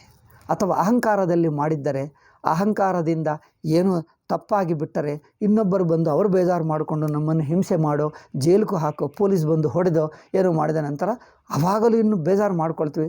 ಸ್ವಲ್ಪ 1-2 ದಿವಸಕ್ಕೆ ಯೋಚನೆ ಮಾಡಿ ಆವಾಗ ಅಹಂಕಾರ ಕಮ್ಮಿ ಆಗ್ತದೆ. ಆವಾಗ ಅರ್ಥವಾಗ್ತದೆ ಹೌದು ತಪ್ಪಾಯಿತು. ಅಂದರೆ ಅಹಂಕಾರದಲ್ಲಿ, ಕೋಪ ಮುಂತಾದ ಆವೇಶದಲ್ಲಿ, ಈರ್ಷ್ಯದಲ್ಲಿ ಮಾಡಿದ್ದರೆ, ಮೋಹದಲ್ಲಿ, ಇವೆಲ್ಲವೂ ಕಾಮ, ಕ್ರೋಧ, ಲೋಭ, ಮೋಹ, ಮದ, ಮಾತ್ಸರ್ಯ, ಈ 6ಗಳಿಂದ ಮಾಡಿದ್ದರೆ ಅದು ತಪ್ಪೆಂದು ಗೊತ್ತಿದ್ದರೂ ಆ ಆವೇಶ ಸ್ಥಿತಿಯಲ್ಲಿ ಗೊತ್ತಾಗಲ್ಲ. ಆವೇಶ ಸ್ಥಿತಿಯಲ್ಲಿ ತಪ್ಪು ಎಂದು ಗೊತ್ತು, ಆದರೂ ಆ ಆವೇಶ ಎಷ್ಟು ಫೋರ್ಸ್ಫುಲ್ಲಿ ಬರ್ತದೆ ಅಂದರೆ ಮಾಡಿಸೇ ಬಿಡ್ತದೆ. ಆವಾಗ ಅದಕ್ಕೆಯೂ ಗಿಲ್ಟ್ ಮಾಡಿಕೊಳ್ಳುವುದರಿಂದ ಪ್ರಯೋಜನವಿಲ್ಲ. ಆದರೆ ಅದಾದ ನಂತರ ಹೌದು ಇದು ತಪ್ಪಾಯಿತು ಎಂದು ತಿಳ್ಕೊಂಡು ತಾನು ಒಪ್ಪಿಕೊಂಡು ಕರೆಕ್ಷನ್ ಮಾಡಿಕೊಳ್ಳಬೇಕೇ ಹೊರತು ಗಿಲ್ಟ್ ಫೀಲ್ ಮಾಡಿ ಏನು ಪ್ರಯೋಜನ? ಗಿಲ್ಟಿನಿಂದ ಏನಾದರೂ ಹಿಂದೆ ಮಾಡಿರುವ ತಪ್ಪೆಲ್ಲ ಕರೆಕ್ಷನ್ ಆಗುತ್ತದೆ? ಹಾಲು ಏನಾದರೂ ಸಲ್ಲಿ ಹೋದರೆ ಹಾಲು ವಾಪಸ್ ಬರ್ತದೆ? ಆಗಲ್ಲ. ಏನಾದರೂ ವಸ್ತು ವೇಸ್ಟ್ ಆದರೆ ಮತ್ತೆ ವಾಪಸ್ ಬರಲ್ಲ. ಗಿಲ್ಟಿನಿಂದ ಪ್ರಯೋಜನವಿಲ್ಲ. ಆ ಗಿಲ್ಟ್ ಏಕೆ ಅಂದರೆ ಇನ್ನೊಂದು ಸಲ ಜೋಪಾನವಾಗಿರುವುದಕ್ಕೆ ಗಿಲ್ಟ್ ಹೇಳ್ಕೊಡ್ತಾರೆ. ಸ್ವಲ್ಪ ನಾಚಿಕೆ ಇರಬೇಕು ನಿನಗೆ, ಹೀಗೆ ಬೈಯುತ್ತಾರೆ ನೋಡಿ, ಇಷ್ಟು ನಾಚಿಕೆ ಇರಬೇಕು ಎಂದು ಬೈದರೆ they are trying to create a guilt in you. Guilt ಅಂದರೆ ಅರ್ಥ there is a positive guilt, ಒಳ್ಳೆಯದೆ. ಪಾಸಿಟಿವ್ ಅಂದರೆ ಏನಂದರೆ it should make you to introspect, ತನ್ನನ್ನು ತಾನು ಆತ್ಮಾವಲೋಕನ ಮಾಡಿಕೊಂಡು ಯೋಚನೆ ಮಾಡಿಕೊಂಡು ಅಯ್ಯಯ್ಯೋ ತಪ್ಪು ಮಾಡಿದೆ ಅಂತ ತನ್ನನ್ನು ಒಪ್ಪಿಕೊಳ್ಳಬೇಕು, ಇನ್ನೊಂದು ಸಲ ಜೋಪಾನವಾಗಿರಬೇಕು. ಅಷ್ಟೇ ಹೊರತು ಗಿಲ್ಟ್ ಮಾತ್ರ ಏನು ಪ್ರಯೋಜನವಿಲ್ಲ. ಗಿಲ್ಟು ಯಾರೂ ಮಾಡಿಕೊಳ್ಳಬಾರದು. ಗಿಲ್ಟ್ ಅಂದರೆ ಇಂಗ್ಲೀಷ್ ಮಾತು, ಕನ್ನಡದಲ್ಲಿ ಏನು ಹೇಳ್ತಾರೋ ಗ್ಲಾನಿ ಹೇಳಬಹುದಾ? ಹಿಂದಿಯವರು ಗ್ಲಾನಿ ಹೇಳ್ತಾರೆ, ತೆಲುಗುನಲ್ಲಿ ತಪ್ಪು చేశానన్న ಭಾವನ. ಗಿಲ್ಟ್ಗೆ ಇಂಗ್ಲೀಷ್ನಲ್ಲಿ ಅಪರಾಧ ಭಾವನ, ಹಿಂದಿಯಲ್ಲಿ ಸಂಸ್ಕೃತದಲ್ಲಿ ಹೇಳಬೇಕಾದರೆ ಅಪರಾಧ ಭಾವನ ಅಂದರೆ ತಪ್ಪು ಮಾಡಿದೆ ಎಂಬ ಭಾವನ. ಗ್ಲಾನಿ ಎಂದು ಹಿಂದಿಯವರು ಹೇಳ್ತಾರೆ, ಗ್ಲಾನಿ ಎಂದು ಹಿಂದಿಯಲ್ಲಿ ಹೇಳ್ತಾರೆ. ತೆಲುಗಿನಲ್ಲಿ ತಪ್ಪು చేసినట్టి ಭಾವನ, ಮತ್ತು ಕನ್ನಡದಲ್ಲಿ ಏನು ಹೇಳ್ತಾರೋ ಗಿಲ್ಟಕ್ಕೂ ಗೊತ್ತಿಲ್ಲ. ಅಂದರೆ ಗಿಲ್ಟ್ ಮಾತ್ರ ಯಾರಿಗೂ ಬೇಡ, ಒಳ್ಳೆಯದಲ್ಲ. ಗಿಲ್ಟ್ ಯಾವಾಗ ಆಗುತ್ತದೆ ಅಂದರೆ ಎರಡು ಕಾರಣಗಳಿಂದ ಗಿಲ್ಟ್ ಆಗುತ್ತದೆ. ಬಟ್ ಯಾವ ಕಾರಣದಿಂದಾಗಲಿ ಗಿಲ್ಟು ಬೇಡ, ಗಿಲ್ಟ್ ರಾಂಗ್, ಬಿಟ್ಟು ಬಿಡು. ಗಿಲ್ಟ್ ನಿಮಗೆ ನಿಮ್ಮ ಸೆಲ್ಫ್ ರೆಸ್ಪೆಕ್ಟು, ಆತ್ಮವಿಶ್ವಾಸ, ಆತ್ಮ ಗೌರವ ಕಮ್ಮಿ ಇರುವುದರಿಂದ ಗಿಲ್ಟ್ ಫೀಲ್ ಆಗ್ತೀರಿ. ಬಟ್ ಗಿಲ್ಟ್ ಬೇಡ. ಗಿಲ್ಟ್ ಎರಡು ಆಗುತ್ತದೆ. ಒಂದೇನೆಂದರೆ ನಾವು ಆದರ್ಶ ದೊಡ್ಡದಿಟ್ಕೊಂಡು ನಾನು ಮಾಡಲೇಬೇಕು, ಇದು ಮಾಡಲೇಬೇಕು ಎಂದು ಅತಿ ದೊಡ್ಡ ಆದರ್ಶ ಇಟ್ಕೊಂಡು ನನ್ನ ಮೇಲೆ ನಾನು ತುಂಬ ಪ್ರೆಷರ್ ಮಾಡ್ಕೊಳ್ತೀನಿ, ನಾನು ಹೀಗೆ ಮಾಡ್ತೀನಿ. ಕೆಲವರು ಹೇಳ್ತಾರೆ ಈ ಸಲ ನಾನು ಪರೀಕ್ಷೆ ಪಾಸೇ ಆಗೇ ಆಗ್ತೀನಿ, ಇಲ್ಲದಿದ್ದರೆ ನನ್ನ ಹೆಸರೇ ಇದಲ್ಲ ಎಂದು ಹೇಳಿಬಿಡ್ತಾರೆ. ಏನಪ್ಪ, ಪರೀಕ್ಷೆಯಲ್ಲಿ ಪಾಸಾಗೋದು ನಿನ್ನ ಕೈಯಲ್ಲೇನಿದೆ? ನೀವು ಅದಕ್ಕೆ ಬೇಕಾದಷ್ಟು ಪ್ರಯತ್ನ ಮಾಡು. ಸಪೋಸಿಂಗ್ ಫೇಲ್ ಆಗಿದ್ದೆ, ಆವಾಗ ಏನು ಮಾಡ್ತೀವಿ? ಅಯ್ಯೋ ನಾನು ತಪ್ಪು ಮಾಡಿದೆ, ಅಯ್ಯೋ ನಾನು ಅವರಿಗೆ ಹೇಳಿಬಿಟ್ಟೆ, ಈಗ ನಾನು ಗಿಲ್ಟ್ ಏಕೆ ಫೀಲ್ ಆಗೋದು? ಅಷ್ಟು ಗಟ್ಟಿಯಾಗಿ ಏಕೆ ಮಾಡಿದ್ದಿ? ಪ್ರತಿಜ್ಞೆ ಏಕೆ ಮಾಡಿದ್ದು ನಾನು ಮಾಡ್ತೀನಿ ಅಂತ? ನಿನ್ನ ಕೈಯಲ್ಲಿರುವ ಪ್ರಯತ್ನ ಮಾಡ್ತೀರೇ ಹೊರತು ಪಾಸಾಗುವುದು ನಿನ್ನ ಕೈಯಲ್ಲಿದೆಯಾ? ಆ ಪ್ರಯತ್ನ ಕೈಯಲ್ಲಿದೆ, ರಿಸಲ್ಟ್ ನಿನ್ನ ಕೈಯಲ್ಲಿಲ್ಲ. ಇದು ಏನಾಗ್ತದೆ ಅಂದರೆ ಇದು ನಿಮ್ಮ ಕೈಯಲ್ಲಿಲ್ಲದ ವಿಷಯವನ್ನು ಅತಿ ಉನ್ನತವಾದ ಆದರ್ಶವನ್ನಿಟ್ಟುಕೊಂಡು ಅದನ್ನು ನಿನ್ನ ಮೇಲೆ ಗಟ್ಟಿಯಾಗಿ ಆರೋಪ ಮಾಡಿಕೊಂಡಿದ್ದೀವಿ. ಅಂದರೆ ಏನದು? ಆಗ್ರಹದಿಂದ ನಾನು ಹೀಗೆ ಮಾಡ್ತೀನಿ, ಇವತ್ತು ಆಗಲೇಬೇಕು ಎಂದು ಅತಿಯಾಗಿ ಮಾಡಿಕೊಂಡರೆ ನೀವು ಪ್ರಯತ್ನ ಮಾಡ್ತೀರಿ. ಬಟ್ ಕೆಲವೊಮ್ಮೆ ಬೇರೆ ಏನೋ ಅದಕ್ಕೋಸ್ಕರ ಕರ್ಮಯೋಗ ಹೇಳ್ತದಲ್ಲ, ಪ್ರಯತ್ನ ನಮ್ಮದು, ಫಲ ನಮ್ಮ ಕೈಯಲ್ಲಿಲ್ಲ. ಏನೋ ಆಗಿಬಿಡ್ತದೆ, ಅಯ್ಯೋ ಆಗಿಬಿಟ್ರೆ ಈಗ ಗಿಲ್ಟ್ ಆಗಿಬಿಡ್ತದೆ. ಅಯ್ಯೋ ನಾನು ಮಾಡ್ತೀನಿ ಎಂದು ಹೇಳಿದೆ, ನಾನು ಪಾಸ್ ಆಗ್ತೀನಿ ಎಂದು ಹೇಳಿದೆ. ಒಬ್ಬ ಹುಡುಗಿ ಇದ್ದಳು, ನಾನು ಹಿಂದೆ ಹೈದರಾಬಾದ್ನಲ್ಲಿರುವಾಗ, ಕಾಲೇಜ್ ಹುಡುಗಿ. ಅಯ್ಯೋ ಇಂಟರ್ನೆಟ್ ಅಂದರೆ ದಟ್ MBBS ಇಂಟರ್ನೆಟ್ ಇದೆ ನೋಡಿ, engineering MBBS common entrance test. ಆ ಎಂಟ್ರೆನ್ಸ್ ಟೆಸ್ಟು ಪ್ರವೇಶ ಪರೀಕ್ಷೆಯಲ್ಲಿ ನಾನು ಪಾಸಾಗದಿದ್ದರೆ ಅಯ್ಯೋ ನಮ್ಮ ಫ್ರೆಂಡ್ಸ್ನಲ್ಲಿ ಮುಖ ತೋರಿಸೋಕ್ಕಾಗಲ್ಲ ಎಂದು ಹೇಳಿದ್ದಾರೆ. ನಾನು ಹೇಳಿದೆ, ನೀನು ಫೇಲ್ ಆದರೆ ಇದೇಂತ ತಪ್ಪ, ಇನ್ನೊಬ್ಬರನ್ನು ದೋಚ್ಕೊಂಡಿದ್ದೀಯಾ ಅದೇಕೆ ಎಂದು ಹೇಳಿದ್ದೀನಿ. ಫ್ರೆಂಡ್ಸ್ನಲ್ಲಿ ಮುಖ ತೋರಿಸೋಕ್ಕಾಗಲ್ಲ ಅದೇನು ಅರ್ಥ ಎಂದು ಹೇಳಿ, ಆ ಮಾತೇನು ಎಂದು ಹೇಳಿದ್ವಿ. ಅದೇಕೆ ಮಾತಾಡುವುದು ಎಂದು ಹೇಳಿದ್ದೀನಿ. ಅದು ಯಾರು ಹೇಳಿದ ಬುದ್ಧಿ? ಇದು ಮೂರ್ಖ ಬುದ್ಧಿ. ಇದು ಯಾರು ಹೇಳಿದ ಬುದ್ಧಿ? ಇದು ನೀವು ಪ್ರಯತ್ನ ಮಾಡ್ತೀವಿ, ಪ್ರಯತ್ನ ಆದಷ್ಟು ಮಟ್ಟಿಗೂ ಗಟ್ಟಿಯಾಗಿ ಪ್ರಯತ್ನ ಮಾಡು. ಕೆಲವೊಮ್ಮೆ ಪ್ರಯತ್ನ ಮಾಡಿದ್ದರೂ ಫೇಲ್ ಆದರೆ ಏನು ಮಾಡ್ತೀವಿ? ಒಪ್ಕೊಳ್ತೀವಿ, ಮುಂದುವರಿಯುತ್ತೀವಿ. ಸೆಕೆಂಡ್ ಟೈಮ್ ಪ್ರಯತ್ನ ಮಾಡ್ತೀವಿ. ಅಷ್ಟೇ ಹೊರತು ಅಯ್ಯೋ ನಾನು ಮುಖ ತೋರಿಸೋಕ್ಕಾಗಲ್ಲ ಅಂದರೆ ಅದೇನು? ಇನ್ನೊಬ್ಬರನ್ನು ದೋಚ್ಕೊಂಡಿದ್ದೀವಿ, ಕೊಲೆ ಮಾಡಿದ್ದೆ, ಏಕೆ? ಅದೇಕೆ? ಆ ಗರ್ಲ್ಗೆ ಅರ್ಥವಾಗಲಿಲ್ಲ. ಎಂಟ್ರೆನ್ಸ್ ಟೆಸ್ಟ್ ಎತ್ತಿದ್ದರು ಆ ಟೀನೇಜ್ ಗರ್ಲ್. ಇವಾಗ now she has grown up. ಅವನ ಮಗ ಟೀನೇಜ್ಗೆ ಬಂದ. ಆವಾಗ ನಾನು ಹಿಂದೆ ನೋಡಿದೆ, ಅಯ್ಯಯ್ಯೋ ಅಂದರೆ ನಾನು ಪಾಸ್ ಆಗೇ ಬಿಡ್ತೀನಿ ಎಂಟ್ರೆನ್ಸ್ನಲ್ಲಿ ಅಂದು ನಾನು ಫ್ರೆಂಡ್ಸ್ಗೆ ಹೇಳಿಬಿಟ್ಟೆ ಅಂದರೆ ಫ್ರೆಂಡ್ಸ್ ಎದುರಾಗಿ ನೀವು ಪ್ರತಿಜ್ಞೆ ಮಾಡಿದ್ದೀವಿ. ಆ ಪ್ರತಿಜ್ಞದ ಅರ್ಥ ಇಷ್ಟೇ, ನನ್ನ ಕೈಯಿಂದ ಆದಷ್ಟು ಮಟ್ಟಿಗೂ ನಾನು ಲೇಜಿ ಆಗಿರದೆ, ಕೇರ್ಲೆಸ್ ಆಗಿರದೆ ಪ್ರಯತ್ನ ಮಾಡ್ತೀನಿ ಎಂದು ಅರ್ಥ. ಅಷ್ಟೇ ಹೊರತು ಪಾಸ್ ಆಗ್ತೀನಿ ನಿಮ್ಮ ಕೈಯಲ್ಲೇನಿದೆ? ಲೇಜಿ ಇರಲ್ಲ, ಟೈಮ್ ವೇಸ್ಟ್ ಮಾಡಲ್ಲ, ಕೇರ್ಲೆಸ್ನೆಸ್ ಮಾಡಲ್ಲ, ಬೇರೆ ಅದು ಇದರಲ್ಲಿ ಟೈಮ್ ಪಾಸ್ನಲ್ಲಿ ಎಂಟರ್ಟೈನ್ಮೆಂಟ್ನಲ್ಲಿ ಟೈಮ್ ವೇಸ್ಟ್ ಮಾಡಲ್ಲ. ಸಿಕ್ಕಿದ ಟೈಮೆಲ್ಲ ಇದಕ್ಕೆ ಪ್ರಯತ್ನ ಮಾಡ್ತೀನಿ ಅಂದರೆ ನನ್ನಿಂದ ಆಗುವ ಪ್ರಯತ್ನದಲ್ಲಿ ಯಾವ ಪ್ರಯತ್ನವನ್ನು ಬಿಡಲ್ಲ, ವೇಸ್ಟ್ ಮಾಡಲ್ಲ, ಆದಷ್ಟು ಮಟ್ಟಿಗೂ ಪ್ರಯತ್ನ ಮಾಡ್ತೀನಿ. ಇದಕ್ಕೆ ನೀವು ಪ್ರತಿಜ್ಞೆ ಮಾಡಬಹುದು. ಇದೇ ನಿಮ್ಮ ಕೈಯಲ್ಲಿದೆ. ಇದು ಬಿಟ್ಟು ಹೆಚ್ಚು ನಿಮ್ಮ ಕೈಯಲ್ಲೇನಿದೆ? ಇಷ್ಟು ಮಾಡಿದ್ದರೆ ನೀವು ಒಂದು ಸಮಯವು ಒಂದು ನಿಮಿಷವೂ ವೇಸ್ಟ್ ಮಾಡದೆ ಎಂಟರ್ಟೈನ್ಮೆಂಟ್ಗಳು ಅದಕ್ಕೆ ಹೋಗದೆ ಎಲ್ಲ ಕಷ್ಟಪಟ್ಟು ಮಾಡುವುದು ಎಂದು ಮಾಡ್ತೀವಿ. ಇಷ್ಟು ಪ್ರಯತ್ನದಿಂದಲೇ ನೀವು ಪಾಸಾದರೆ ಲಕ್ಕಿ. ಇಷ್ಟು ಪ್ರಯತ್ನ ಮಾಡಿದ್ದರೂ ಫೇಲ್ ಆದರೆ ಕೆಲವು ಏನೋ ಪೂರ್ವಜನ್ಮ ಕರ್ಮನೋ ಅಥವಾ ಏನೋ ಬಿಕಾಸ್ ಬೇರೆ ಇರುತ್ತದೆ ಕಾರಣಗಳು, ಅದರಿಂದ ಪಾಸ್ ಆಗಲಿಲ್ಲ. ಆವಾಗ ನೀವು ಗಿಲ್ಟ್ ಫೀಲ್ ಮಾಡುವುದು ಏಕೆ? ಗಿಲ್ಟ್ ಯಾವಾಗ ಫೀಲ್ ಮಾಡಬೇಕಂದ್ರೆ, ನಾನು ಮಾಡುವುದರಲ್ಲೇ ಪ್ರಯತ್ನ ಸರಿಯಾಗಿ ಮಾಡಲಿಲ್ಲ, ನಾನು ಕೇರ್ಲೆಸ್ ಆಗಿದ್ದೆ, ಸೋಮಾರಿ ಆಗಿದ್ದೆ, ಎಲ್ಲೆಲ್ಲೋ ಎಂಟರ್ಟೈನ್ಮೆಂಟು, ಸಿನಿಮಾ ನೋಡುತ್ತಾ, ಟಿ ವಿ ನೋಡುತ್ತಾ, ಸೆಲ್ಫೋನ್ ನೋಡುತ್ತಾ ಟೈಮ್ ವೇಸ್ಟ್ ಮಾಡಿದೆ, ಅಥವಾ ಚಾಟಿಂಗ್ ಮಾಡುತ್ತಾ. ನಿಮ್ಮ ಪ್ರಯತ್ನದಲ್ಲಿ ಮಾಡ್ತೀನಿ ಎಂದು ಒಪ್ಪಿಕೊಂಡು ನೀವು ಮಾಡುವುದರಲ್ಲಿ ತಪ್ಪು ಮಾಡಿದ್ದರೆ ಅದು ನಿಮ್ಮ ತಪ್ಪಾಗ್ತದೆ. ನಾನು ಪ್ರಯತ್ನ ಯಾವುದು ಟೈಮ್ ವೇಸ್ಟ್ ಮಾಡದೆ, ಲೇಜಿ ಇರದೆ, ಸೋಮಾರಿ ಆಗಿರದೆ ಪ್ರಯತ್ನವೆಲ್ಲ ಸರಿಯಾಗಿ ಮಾಡಿದೆ, ಆದರೂ ಫೇಲ್ ಆದರೆ ಆಯಿತು ಎಂದು ಒಪ್ಪಿಕೊಂಡು ಮುಂದುವರಿಯು. ಅದು ನಿಮ್ಮ ತಪ್ಪೇನಿದೆ? ಗಿಲ್ಟ್ ಯಾಕೆ? ನಮ್ಮ ಕೈಯಲ್ಲಿದ್ದದ್ದು ಮಾಡಿದ್ದೀವಿ, ಆದರೂ ಫೇಲ್ ಆದರೆ ಗಿಲ್ಟ್ ಯಾಕೆ? ಅಯ್ಯೋ ನಾನು ತಪ್ಪು ಮಾಡಿದ, ತಪ್ಪು ನೀನೇನು ಮಾಡಲಿಲ್ಲ, ಏಕೆ ಫೀಲ್ ಮಾಡುವುದು? ಅಯ್ಯೋ ನಾನು ತಪ್ಪು ಮಾಡಿದೆ ಎಂದು ಆ ಗಿಲ್ಟ್ ಏಕೆ? ತಪ್ಪು ಮಾಡಿದ್ದೇನೆ ಎಂದು ಆ ಭಾವನೆ ಏಕೆ? ನೀವು ನಿಮ್ಮ ಕೈಯಲ್ಲಿರುವ ಪ್ರಯತ್ನ ಸರಿಯಾಗಿ ಮಾಡಿದ್ದೀರಾ ಅಲ್ಲವಾ? ಅಷ್ಟೇ. ನನ್ನ ಕೈಯಲ್ಲಿರುವ ಪ್ರಯತ್ನ, ಮಾಡತಕ್ಕ ಪ್ರಯತ್ನವೆಲ್ಲ ಸರಿಯಾಗಿ ಮಾಡಿದ್ದೆ, ಅಲ್ಲಿ ಏನು ನಾನು ಕೊರತೆ ಮಾಡಲಿಲ್ಲ. ನಾನು ಮಾಡತಕ್ಕ ಪ್ರಯತ್ನದಲ್ಲಿ ಬೇಕೆಂದು ಕೇರ್ಲೆಸ್ ಆಗಿರುವುದೋ, ಏನಾಗುತ್ತದೆ ಆಗಲ್ಲ ಎಂದೋ, ಈಗ ಯಾರು ಮಾಡ್ತಾರೆ ಎಂದು ಸೋಮಾರಿ ಇರುವುದೋ, ಕೇರ್ಲೆಸ್ ಆಗಿರುವುದೋ, ಓವರ್ ಕಾನ್ಫಿಡೆನ್ಸ್ ಇದ್ದು ಕೇರ್ಲೆಸ್ ಅದು ಬೇಡ. ಬಟ್ ನೀವು ಜೋಪಾನವಾಗಿದ್ದು, ಕೇರ್ಫುಲ್ ಆಗಿದ್ದು, ಮಾಡತಕ್ಕದ್ದೆಲ್ಲ without being overconfident, without being too much of carelessness ಇಲ್ಲದೆ ಮಾಡತಕ್ಕ ಪ್ರಯತ್ನವೆಲ್ಲ ಮಾಡಿದ ನಂತರ ಫೇಲ್ ಆದರೆ ಓಕೆ, ಆಗಿದ್ದೀವಿ, ನಮ್ಮ ಕೈಯಲ್ಲೇನಿಲ್ಲ, ಆಕ್ಸೆಪ್ಟ್ ಇಟ್, ಹೋಗು. ಗಿಲ್ಟ್ ಫೀಲ್ ಆಗಬೇಡ. That guilt is wrong. Why should you feel guilty? ಎಲ್ಲರಿಗೂ ಆಗುತ್ತದೆ, ಎಲ್ಲರೂ ಹ್ಯೂಮನ್ ಬೀಯಿಂಗ್ಸೇ. ನೋಬಡಿ ಸರ್ವಜ್ಞ, ಯಾರೂ ಸರ್ವಜ್ಞರಲ್ಲ, ಯಾರು ಮಾಡಿದ್ದೆಲ್ಲ ನಾನು ಹೇಳಿದ್ದೆಲ್ಲ ಹಾಗೆ ಬಿಡುತ್ತದೆ ಎಂದೇನಿಲ್ಲ. ಎಲ್ಲ ಅನುಕೂಲದ ಪರಿಸ್ಥಿತಿಗಳೆಲ್ಲ ಅನುಕೂಲವಾಗಿದ್ದರೆ ಮಾಡ್ತೀನಿ ಎಂದು ಹೇಳಿದೆ ಅಷ್ಟೇ ಹೊರತು ಮಾಡ್ತೀನಿ ಅಂದರೆ ಅದೇ ನಮ್ಮ ಕೈಯಲ್ಲೇನಿದೆ? ಇಷ್ಟು ಮಾಡಬಹುದು, ಮತ್ತೊಂದು ಪ್ರಯತ್ನ ಮಾಡಿ ಅದು ಕರ್ಮ ಮುಗಿಸಿಬಿಡಬಹುದು.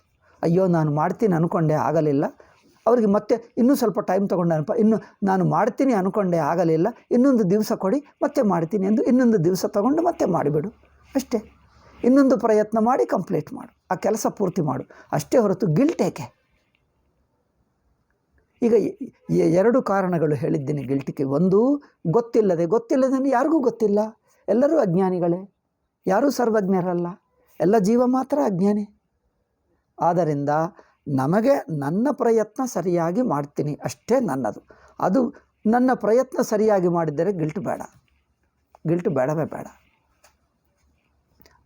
ಕೆಲವು ಆವೇಶದಿಂದ, ಅಹಂಕಾರದಿಂದ ಮಾಡಿದ್ದರೆ ಅದಕ್ಕೆ ಗಿಲ್ಟ್ ಬೇಡ. ಏಕೆಂದರೆ ಅದು ಆವೇಶ, ಅಹಂಕಾರಗಳು ಒಳ್ಳೆಯ ಗುಣವಲ್ಲ. ಅತಿಯಾಗಿ ಅಹಂಕಾರ, ಅತಿಯಾಗಿ ಈರ್ಷ, ಅತಿಯಾಗಿ ಅದೇನು ತೋರಿಸುವುದೇಕೆ? ಇರುವುದೇಕೆ? ಆವೇಶದಲ್ಲಿದ್ದು ಏನೇನೋ ಬೈದು ಬಿಟ್ಟರೆ ನಮ್ಮದೇ ತಪ್ಪು ಅನಿಸುತ್ತದೆ. ನೋಡಿ, ಅವರು ಸಣ್ಣ ತಪ್ಪು ಮಾಡಿದ, ಇವರು ಜೋಬಾಡ್ಬಿಟ್ಟು ಹೋಗಿ ಅವರನ್ನು ಕೈ ಕಾಲೇ ಕತ್ತರಿಸಿಬಿಟ್ಟ. ಆವಾಗ ಏನಾಗ್ತದೆ? ಜನರ ತಪ್ಪು ನಿಮ್ಮನ್ನೇ ಹೇಳ್ತಾರೆ, ಏನಪ್ಪ ಅವರು ಸಣ್ಣ ತಪ್ಪು ಮಾಡಿದೆ, ನೀವು ಇಷ್ಟು ದೊಡ್ಡ ಶಿಕ್ಷೆ ಕೊಡ್ತೀಯಾ? ಅಂದರೆ ಆವೇಶದಲ್ಲಿದ್ದರೆ ತಪ್ಪು ಸಣ್ಣದು, ಶಿಕ್ಷೆ ದೊಡ್ಡದಾಯಿತು. ನೀವು ಆವೇಶದ ಶಿಕ್ಷೆ ಕೊಡು, ಕೋಪ ಇರಲಿ, ಬಟ್ ಕೋಪ ನಿಮ್ಮ ಕಂಟ್ರೋಲ್ನಲ್ಲಿದ್ದು, ನಾನು ಎಷ್ಟು ಕೋಪ ಮಾಡ್ತಾ ಇದ್ದೀನಿ, ಏಕೆ ಮಾಡ್ತಾ ಇದ್ದೀನಿ ಎಂದು ನಿಮ್ಮ ಅವೇರ್ನೆಸ್ನಲ್ಲಿ ಇದ್ದುಕೊಂಡು ಕೋಪ ಮಾಡು. ಕೋಪ ನಿಮ್ಮ ಕಂಟ್ರೋಲ್ನಲ್ಲಿ ದಾಟಿ ಹೋಗಬಾರದು. ಅಂದರೆ ಆವಾಗ ಏನಾಗ್ತದೆ? ಎಷ್ಟು ತಪ್ಪು ಮಾಡಿದ್ದನೋ ಅಷ್ಟೇ ಶಿಕ್ಷೆ ಕೊಡ್ತೀವಿ, ಅದಕ್ಕಿಂತ ಹೆಚ್ಚು ಕೊಡಲ್ಲ. ನೀವು ಹೆಚ್ಚು ಏಕೆ ಕೊಡ್ತೀವಿ ಅಂದರೆ ಕಂಟ್ರೋಲ್ ತಪ್ಪಿ ಕೊಡ್ತೀರಿ. ಅಂದರೆ ಕೋಪ ಹೆಚ್ಚಾಯಿತು, ನಿಮ್ಮ ಕಂಟ್ರೋಲ್ ದಾಟಿ ಹೋಯಿತು. ಕೋಪ ಮಾಡಿದ್ದರೂ ಕಂಟ್ರೋಲ್ನಲ್ಲಿ ಇದ್ದುಕೊಂಡೇ ಹೇಳು. ನೀವು ಎಷ್ಟೇ ಕೋಪ ಮಾಡು ಪರವಾಗಿಲ್ಲ, ಬಟ್ ಅಂದ್ರೇನು? ನಾನು ಏನು ಮಾಡ್ತಾ ಇದ್ದೀನಿ, ಇದು ಮಾಡತಕ್ಕದ್ದಾ? ಹೆಚ್ಚು ಮಾಡಿದ್ದರೆ ಏನಾಗುತ್ತದೆ? ಕಾನ್ಷಿಯಸ್ ಆಗಿದ್ದು ಮಾಡು, ವಿವೇಕದಲ್ಲಿ ಕಂಟ್ರೋಲ್ನಲ್ಲಿ ಇದ್ದುಕೊಂಡು ಮಾಡು. ನೀವು ಸ್ವಲ್ಪ ಹೆಚ್ಚಾಗ್ತಾ ಇದೆ ಅಂದರೆ ಅಲ್ಲೇ ನಿಲ್ಲಿಸಿಬಿಡ್ತೀರಿ, ಬೇಡ ಆಯಿತು ಬಿಡು, ಕ್ಷಮಿಸಿಬಿಡ್ತೀರಿ. ಕೋಪ ಮಾಡ್ತೀರಿ, ಸ್ವಲ್ಪ ಹೆಚ್ಚಾಯಿತು ಅಂದರೆ ಸಾಕು, ಇಷ್ಟೇ ಆಯ್ತು ಬಿಡು ಎಂದು ಕ್ಷಮಿಸಿಬಿಡ್ತೀರಿ. ಅಂದರೆ ಕ್ಷಮಾ, ಕೋಪ ಎರಡು ನಿಮ್ಮ ಕಂಟ್ರೋಲ್ನಲ್ಲಿ ಇಟ್ಕೊಂಡ್ರೆ ಎಷ್ಟುವರೆಗೆ ಕೋಪ ತೋರಿಸಬೇಕು? ಇನ್ನು ಹೆಚ್ಚಾದರೆ ನಮ್ಮದೇ ತಪ್ಪಾಗ್ತದೆ, ಬೇಡ ಎಂದು ಅಲ್ಲೇ ನಿಲ್ಲಿಸಿಬಿಡಿ. ಹಾಗೆ ಇರಬೇಕು. ಕೋಪ, ಸಹನ ಎರಡು ಪಕ್ಕದಲ್ಲಿ ಇಟ್ಕೊಂಡ್ರೆ ಕಂಟ್ರೋಲ್ನಲ್ಲಿರುತ್ತದೆ. ಆವಾಗ ಹಾಗಿರಬೇಕೇ ಹೊರತು ಈಗ ನಮ್ಮ ಕಂಟ್ರೋಲ್ ತಪ್ಪಿ ಆವೇಶ ಅಹಂಕಾರದಿಂದ ಏನು ಮಾಡಿಬಿಟ್ರೆ ದೊಡ್ಡ ತಪ್ಪಾಗ್ತದೆ. ಅವನ ತಪ್ಪಿಗೆ ಶಿಕ್ಷೆ ಕೊಡುವಕ್ಕೆ ಹೋದರೆ ನೀವು ಸಿಕ್ಕಾಕ್ಕೊಳ್ತೀರಿ. ಅವರೇ ಹೇಳ್ತಾರೆ ತಪ್ಪು ನಿನ್ನದೇ ಅಂದರೆ ನಿನ್ನನ್ನು ಅರೆಸ್ಟ್ ಮಾಡ್ತಾರೆ, ತಪ್ಪು ಅವರದಾಯಿತು, ಶಿಕ್ಷೆ ನಿನಗೆ ಬಂತು, ಹೀಗೆ ಆಗಿಬಿಡ್ತದೆ. ಆವಾಗ ಏನು ಮಾಡಬೇಕು ಅಂದರೆ ಆವಾಗಲೂ ಅದೇ ಅರ್ಥ, ನೀವು ಅದು ಈ ವ್ಯತ್ಯಾಸ ಗೊತ್ತಾಗದೆ ನಾನು ಅತಿಯಾಗಿ ಕೋಪ ಮಾಡಿದೆ, ಅತಿಯಾಗಿ ಅಹಂಕಾರ ತೋರಿಸಿದೆ, ಅದರಿಂದ ಇದು ತಿಳ್ಕೊಂಡು ಆತ್ಮಾವಲೋಕನ ಮಾಡಿಕೊಂಡು ಇನ್ನೊಂದು ಸಲ ನಾನು ಜೋಪಾನವಾಗಿರಬೇಕು ಎಂದು ಕಲಿತುಕೊಂಡು ಲೆಸನ್ ಕಲಿತುಕೊಂಡು ಇನ್ನೊಂದು ಸಲ ಕಂಟ್ರೋಲ್ ಆಗಿರಬೇಕೇ ಹೊರತು ಗಿಲ್ಟ್ನಿಂದ ಪ್ರಯೋಜನವಿಲ್ಲ. ಗಿಲ್ಟು ಯಾವುದಕ್ಕೆ ಪರಿಹಾರವಲ್ಲ. Guilt is a medicine for no disease. Guilt is a remedy for nothing. Therefore all guilt is bogus.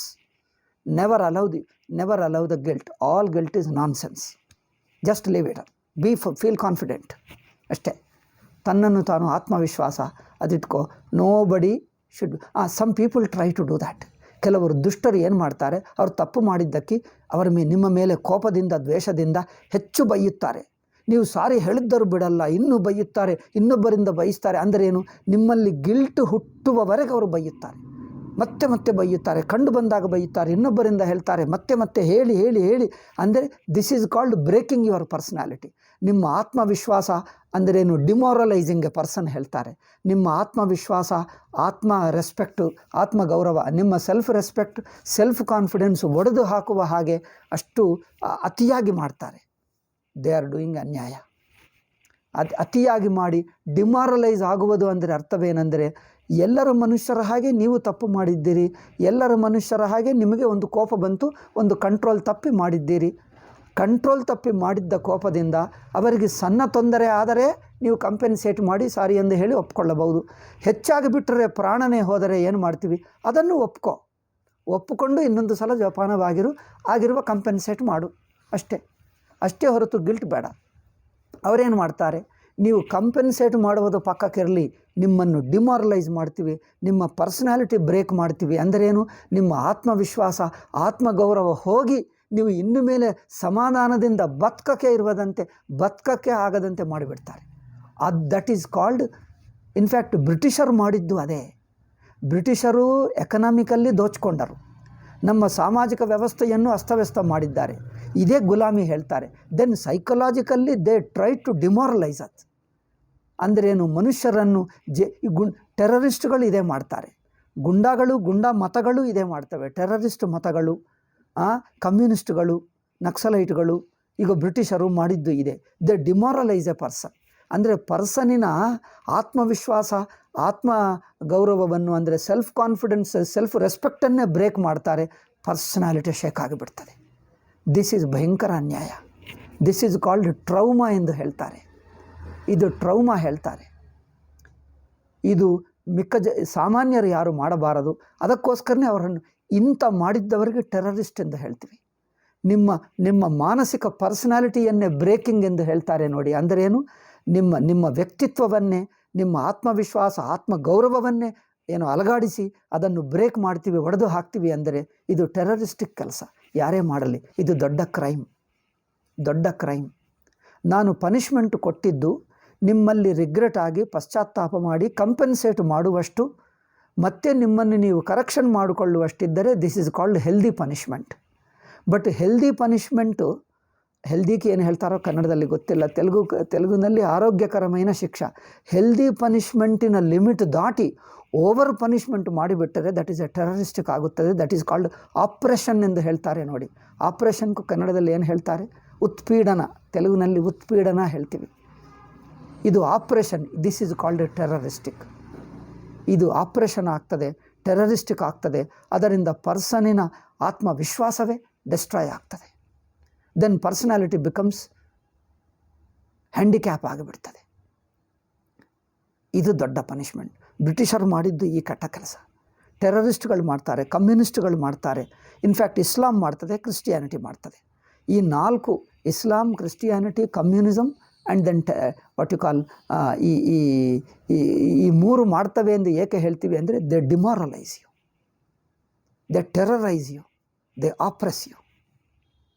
ಇವು ಮೂರು ಅದಕ್ಕೋಸ್ಕರನೇ we condemn these things are villains ಎಂದು, ಅಸುರ ಎಂದು ಹೇಳ್ತೀವಿ. ಅಸುರ ಅಂದರೆ ಈಗ ಹೀಗೆ ಮಾಡ್ತಾನೆ. Nobody should do this much.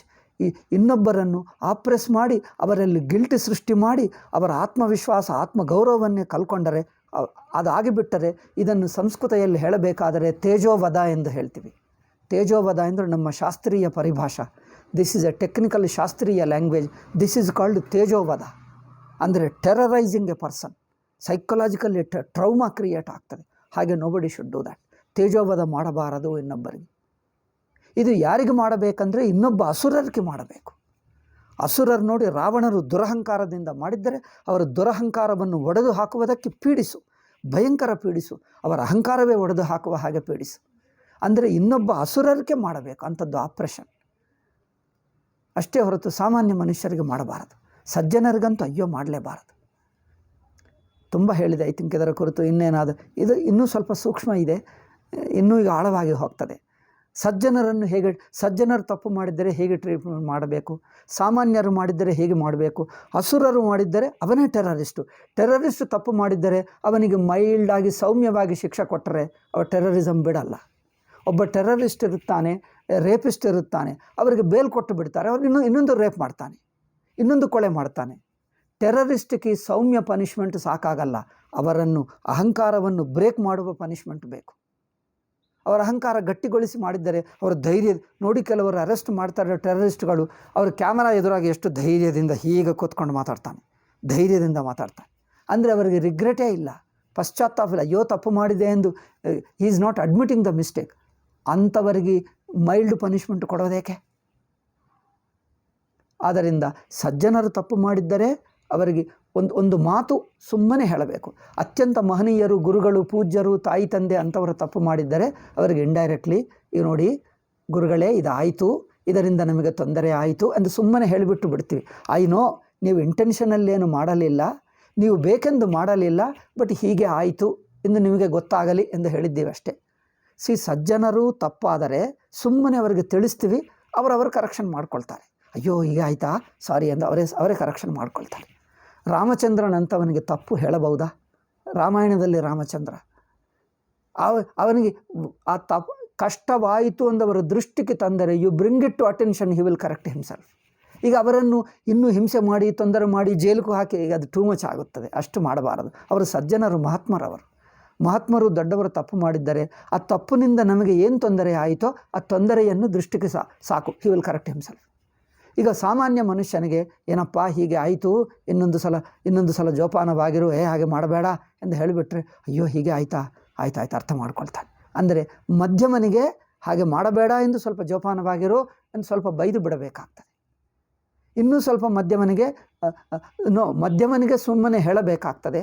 ಇನ್ನೂ ಅಧಮನಿಗೆ ಥರ್ಡ್ ರೇಟ್ ಫೆಲ್ಲೋಕಿ ಸ್ವಲ್ಪ ಬೈಯಬೇಕಾಗ್ತದೆ. ಈಗ ಫೋರ್ತ್ ಫೆಲ್ಲೋಕಿ ಅವರಿಗೆ ಏನಪ್ಪ ನೀವು ಹೀಗೆ ಮಾಡುತ್ತಾ ಇದ್ದರೆ ನಿಮಗೆ ತೊಂದರೆ ಆಗ್ತಾ ಇದೆ ಎಂದು ಹೇಳಿದ್ದರೂ ಸಾಕಾಗಲ್ಲ, ಅವರಿಗೆ ರಿಕ್ವೆಸ್ಟ್ ಮಾಡಿದ್ದರೂ ಸಾಕಾಗಲ್ಲ, ಸ್ವಲ್ಪ ಬೈದರೂ ಸಾಕಾಗಲ್ಲ. ಈಗ ಹೋಗಿ ಹೊಡೆಯಲೇಬೇಕು ಅವನಿಗೆ, ಏಕೆಂದರೆ ಅವರ ಅಹಂಕಾರ ಅತಿಯಾಗಿದೆ. ಅವರಿಂದ ನಮಗೆ ತೊಂದರೆ ಆಗ್ತಾ ಇದೆ ಅವರ ಅರ್ಥವೂ ಆಗ್ತಾ ಇಲ್ಲ. Then we have to break his ಅಹಂಕಾರ. ಬಟ್ ಸಜ್ಜನರಿಗೆ ಅವರ ಆತ್ಮವಿಶ್ವಾಸ ಆತ್ಮಗೌರವವನ್ನು ಬ್ರೇಕ್ ಮಾಡಬಾರದು. ಏಕೆಂದರೆ ಅವರು ಬೇಕೆಂದು ಮಾಡಲಿಲ್ಲ, ಅವರು ಅನ್ಇಂಟೆನ್ಷನಲ್ಲಿ, ಅಂದರೆ ಏನು ಹೇಳ್ತಾರೆ ಅನ್ಇಂಟೆನ್ಷನ್ಗೆ, ಅವರು ಉದ್ದೇಶಪೂರ್ವಕ ಮಾಡಲಿಲ್ಲ, ಬುದ್ಧಿಪೂರ್ವಕವಾಗಿ ಏನೋ ಆಯಿತು. ಆಗಿದ್ದಕ್ಕೆ ಅವರು ಸೌಮ್ಯವಾಗಿ ಇದರಿಂದ ಹೀಗೆ ಆಯಿತು ಗುರುಗಳೇ ಎಂದು ಹೇಳಿಬಿಟ್ರೆ, ಅಯ್ಯೋ ಅವ್ರಿಗೆ ಗೊತ್ತಾದರೆ ಅಯ್ಯೋ ಆಯಿತಾ, ಇನ್ನೊಂದು ಸಲ ಅಯ್ಯೋ ಸಾರಿ ಎಂದು ಹೇಳ್ತಾನೆ, ಇನ್ನೊಂದು ಸಲ ತಾನೇ ಜೋಪಾನವಾಗಿರ್ತಾನೆ. ಇನ್ಫ್ಯಾಕ್ಟ್ ಅವರು ಕಂಪೆನ್ಸೇಟು ಮಾಡ್ತಾನೆ. Because he understands himself is already a good person. Good ಪರ್ಸನ್ಗೆ ಮತ್ತೆ ನೀವು ಇನ್ನೂ ಬೈದು ಅವರನ್ನು ಆರ್ಡಿನರಿ ಪರ್ಸನ್ ಹಾಗೆ ಅತಿಯಾಗಿ ಬೈದು ಅವರನ್ನು ಒಂದು ಏನಂದರೆ ಬ್ರಿಟಿಷರು ಇವರು ಅದೇ ಮಾಡ್ತಾರೆ. ಎ ಸೇಂಟ್ಲಿ ಪರ್ಸನನ್ನು ಬೈದು ಟಾರ್ಚರ್ ಮಾಡ್ತಾರೆ. ಸೇಂಟ್ಲಿ ಪರ್ಸನನ್ನು ಟಾರ್ಚರ್ ಮಾಡುವುದೇಕಪ್ಪ? ಈ ನೋಸ್ ಆಲ್ರೆಡಿ ತಪ್ಪಾದರೆ ಅವರಿಂದ ತೊಂದರೆ ಆಗ್ತಾ ಇದೆ ಎಂದು he understands. He understands and compensates also. ಆದರೂ you go on punishing him. This is too much. ಅಂದರೆ ಏನು, ಅವರನ್ನು ಡಿಮಾರಲೈಸ್ ಮಾಡಬೇಕು ಎಂದು. ಅಂದರೆ ಅವರ ಆತ್ಮವಿಶ್ವಾಸ ಆತ್ಮಗೌರವವನ್ನು ಒಡೆದು ಹಾಕಬೇಕು, ಪರ್ಸನಾಲಿಟಿ ಒಡೆದು ಹಾಕಬೇಕು. ಇದು ಆಪ್ರೇಷನ್ ಹೇಳ್ತಾರೆ. I think I have spoken too much. I think ತುಂಬ ದೊಡ್ಡದು ಹೇಳಿದೆ. ಐ ಥಿಂಕ್ ಇವತ್ತು ಸಾಕು. ಮಿಕ್ಕದೇನಾದರೂ ಇದ್ದರೆ ನಾಳೆ ಹೇಳ್ತೀನಿ. I think you understood the idea of guilt. ಇನ್ನೇನಾದರೂ ಇದ್ದರೆ ಕೇಳುವುದನ್ನು ಅಗೇನ್ ನಾನು ಮತ್ತೆ ಇನ್ನೂ ಸ್ವಲ್ಪ ಡೀಟೇಲ್ ಹೇಳ್ತೀನಿ, ಏನಾದರೂ ಎಕ್ಸಾಂಪಲ್ ಇದ್ದರೆ. ಬಟ್ ಸಜ್ಜನರಿಗೆ, ಗುಡ್ ಪೀಪಲ್ಗೆ, those are trying to be good people, at least they understand. ಹೇಳಿದ್ದರೆ ಕೆಲವರು ತಾವು ಅರ್ಥ ಮಾಡ್ಕೊಳ್ತಾರೆ, ಕೆಲವರು ಹೇಳಿದ್ದಾಗ ಅರ್ಥ ಮಾಡ್ಕೊಳ್ತಾರೆ, ಕೆಲವರು ಸ್ವಲ್ಪ ಬೈದಾಗ ಅರ್ಥ ಮಾಡ್ಕೊಳ್ತಾರೆ ಅಷ್ಟೇ. ಇಷ್ಟು ಜನರಿಗೆ ಗಿಲ್ಟ್ ಕ್ರಿಯೇಟ್ ಮಾಡಬಾರದು. It is unnecessary. ಅವರಿಗೆ ಗಿಲ್ಟ್ ಬೇಡ. ಏಕೆಂದರೆ ತನ್ನನ್ನು ತಾನು ಒಪ್ಪಿಕೋ, ಇನ್ನೊಂದು ಸಲ ಜೋಪಾನವಾಗಿರು. ಅತಿಯಾಗಿ ಗಿಲ್ಟು ಬೇಡ. ಆ ಗಿಲ್ಟ್ ನಿಮ್ಮನ್ನು ಮನೋಬಲವನ್ನು ನಾಶ ಮಾಡ್ತದೆ, ನಿಮ್ಮ ಆತ್ಮಬಲ, ಆಧ್ಯಾತ್ಮಿಕ ಬಲವನ್ನು ನಾಶ ಮಾಡ್ತದೆ. ಗಿಲ್ಟ್ ಯಾರಿಗಿರಬಾರದು. ಯಾರಿಗೆ ಬೇಕು ಗಿಲ್ಟ್ ಅಂದರೆ? ಆ ದುರಹಂಕಾರಿಗಳಿಗೆ, ಟೆರರಿಸ್ಟ್ಗಳಿಗೆ, ಏನೇನು ಹೇಳ್ತಾರೆ ನೋಡಿ, ಪಶ್ಚಾತ್ತಾಪವಿಲ್ಲದೆ ನಡ್ಕೊಂಡು ಹೋಗುತ್ತಿರುವ ಅಸುರರಿರುತ್ತಾರೆ, ಅವರಿಗೆ ಗಿಲ್ಟ್ ಬೇಕು, ನಮಗಲ್ಲ, ಸಾಮಾನ್ಯರಿಗಲ್ಲ. ಆದ್ದರಿಂದ ಅವನಿಗೆ ಅಷ್ಟು ನಾವು ಗಿಲ್ಟ್ ಸೃಷ್ಟಿ ಮಾಡುವಂತೆ ನಾವು ಹೇಳಬಾರದು. ಅವರು should not feel it. They should feel confident. ಅಪ್ಪ, ನಾವೆಲ್ಲರೂ ಹ್ಯೂಮನ್ ಬೀಯಿಂಗ್ಸೇ, ಇಷ್ಟು ಎಲ್ಲರಿಗೂ ಆಗುತ್ತದೆ, ನಾವೆಲ್ಲರೂ ಮಾಡ್ತೀವಿ. ಅದರಿಂದ ತಪ್ಪಾಗಿದ್ದಕ್ಕೆ ಒಪ್ಕೊ, ಮುಂದುವರಿ ಅಷ್ಟೇ. ಅತಿಯಾಗಿ ಅಯ್ಯೋ ನಾನು ಸಾರಿ, ಅಯ್ಯೋ ತಪ್ಪು ಮಾಡಿದೆ ಅಂದರೆ, ಸಜ್ಜನರಂದರೆ ಹೇಳ್ತಾರೆ, ಅಯ್ಯಯ್ಯೋ ಡೋಂಟ್ ಫೀಲ್ ಸೋ ಮಚ್. ನೀವು ಆ ತಪ್ಪು ಸಣ್ಣದೇ, ನಾವು ಮಾಡಲ್ಲವ, ನಾವು ಮಾಡ್ತೀವಿ. ಒಬ್ಬರು ಹೀಗೆ ಅತಿಯಾಗಿ ಗಿಲ್ಟ್ ಫೀಲ್ ಆದರು. ಆವಾಗ ನಾನೇ ಹೋಗಿ ಹೇಳಬೇಕಾಯಿತು, ಅಬ್ಬಾ ಐ ಆಮ್ ಸಾರಿ, ನೀವೇನು ಫೀಲ್ ಆಗಬೇಡ, ಅಷ್ಟು ಗಿಲ್ಟ್ ಆಗಬೇಡ. ಈ ಸಣ್ಣ ತಪ್ಪಿನಿಂದ ಸ್ವಲ್ಪ ತೊಂದರೆ ಆಯಿತು, ಪರವಾಗಿಲ್ಲ, ಆಗುತ್ತದೆ, ನಾವು ಮಾಡ್ತೀವಿ, ನಾನು ಮಾಡಲ್ಲವ, ನಾನೂ ಮನುಷ್ಯನೇ, ನನ್ನಿಂದ ತಪ್ಪಾಗಲ್ಲವ, ನಿಮ್ಮಿಂದಲೂ ಆಗುತ್ತದೆ, ಎಲ್ಲರಿಂದ ಆಗುತ್ತದೆ. ಈ ಸಣ್ಣ ತಪ್ಪು is a natural to human being. ನೀವು ಅಷ್ಟು ಗಿಲ್ಟ್ ಫೀಲ್ ಆಗಬೇಡ, please don't worry, take it lightly. ನೀವು ಒಳ್ಳೆಯವರೇ, ತಪ್ಪು ಮಾಡಿದರೂ ನನ್ನ ಮನಸ್ಸಿನಲ್ಲಿ ಏನು ದುಃಖವಿಲ್ಲ, ನಿಮ್ಮನ್ನು ಸಹಜವಾಗೇ ನಾರ್ಮಲ್ ಮನುಷ್ಯನಾಗೆ ತಗೊಳ್ತಾ ಇದ್ದೀನಿ, don't feel guilty. So you have to help him to remove that false guilt, bogus guilt. ಅದು ಬೇಡ. ಗೊತ್ತಾಯ್ತಾ? ಓಕೆ. ಓಂ ಶಾಂತಿ ಶಾಂತಿ ಶಾಂತಿ. ಹರಿ ಓಂ ಶ್ರೀ ಗುರುಭ್ಯೋ ನಮಃ. ಹರಿ ಓಂ ತತ್ಸತ್.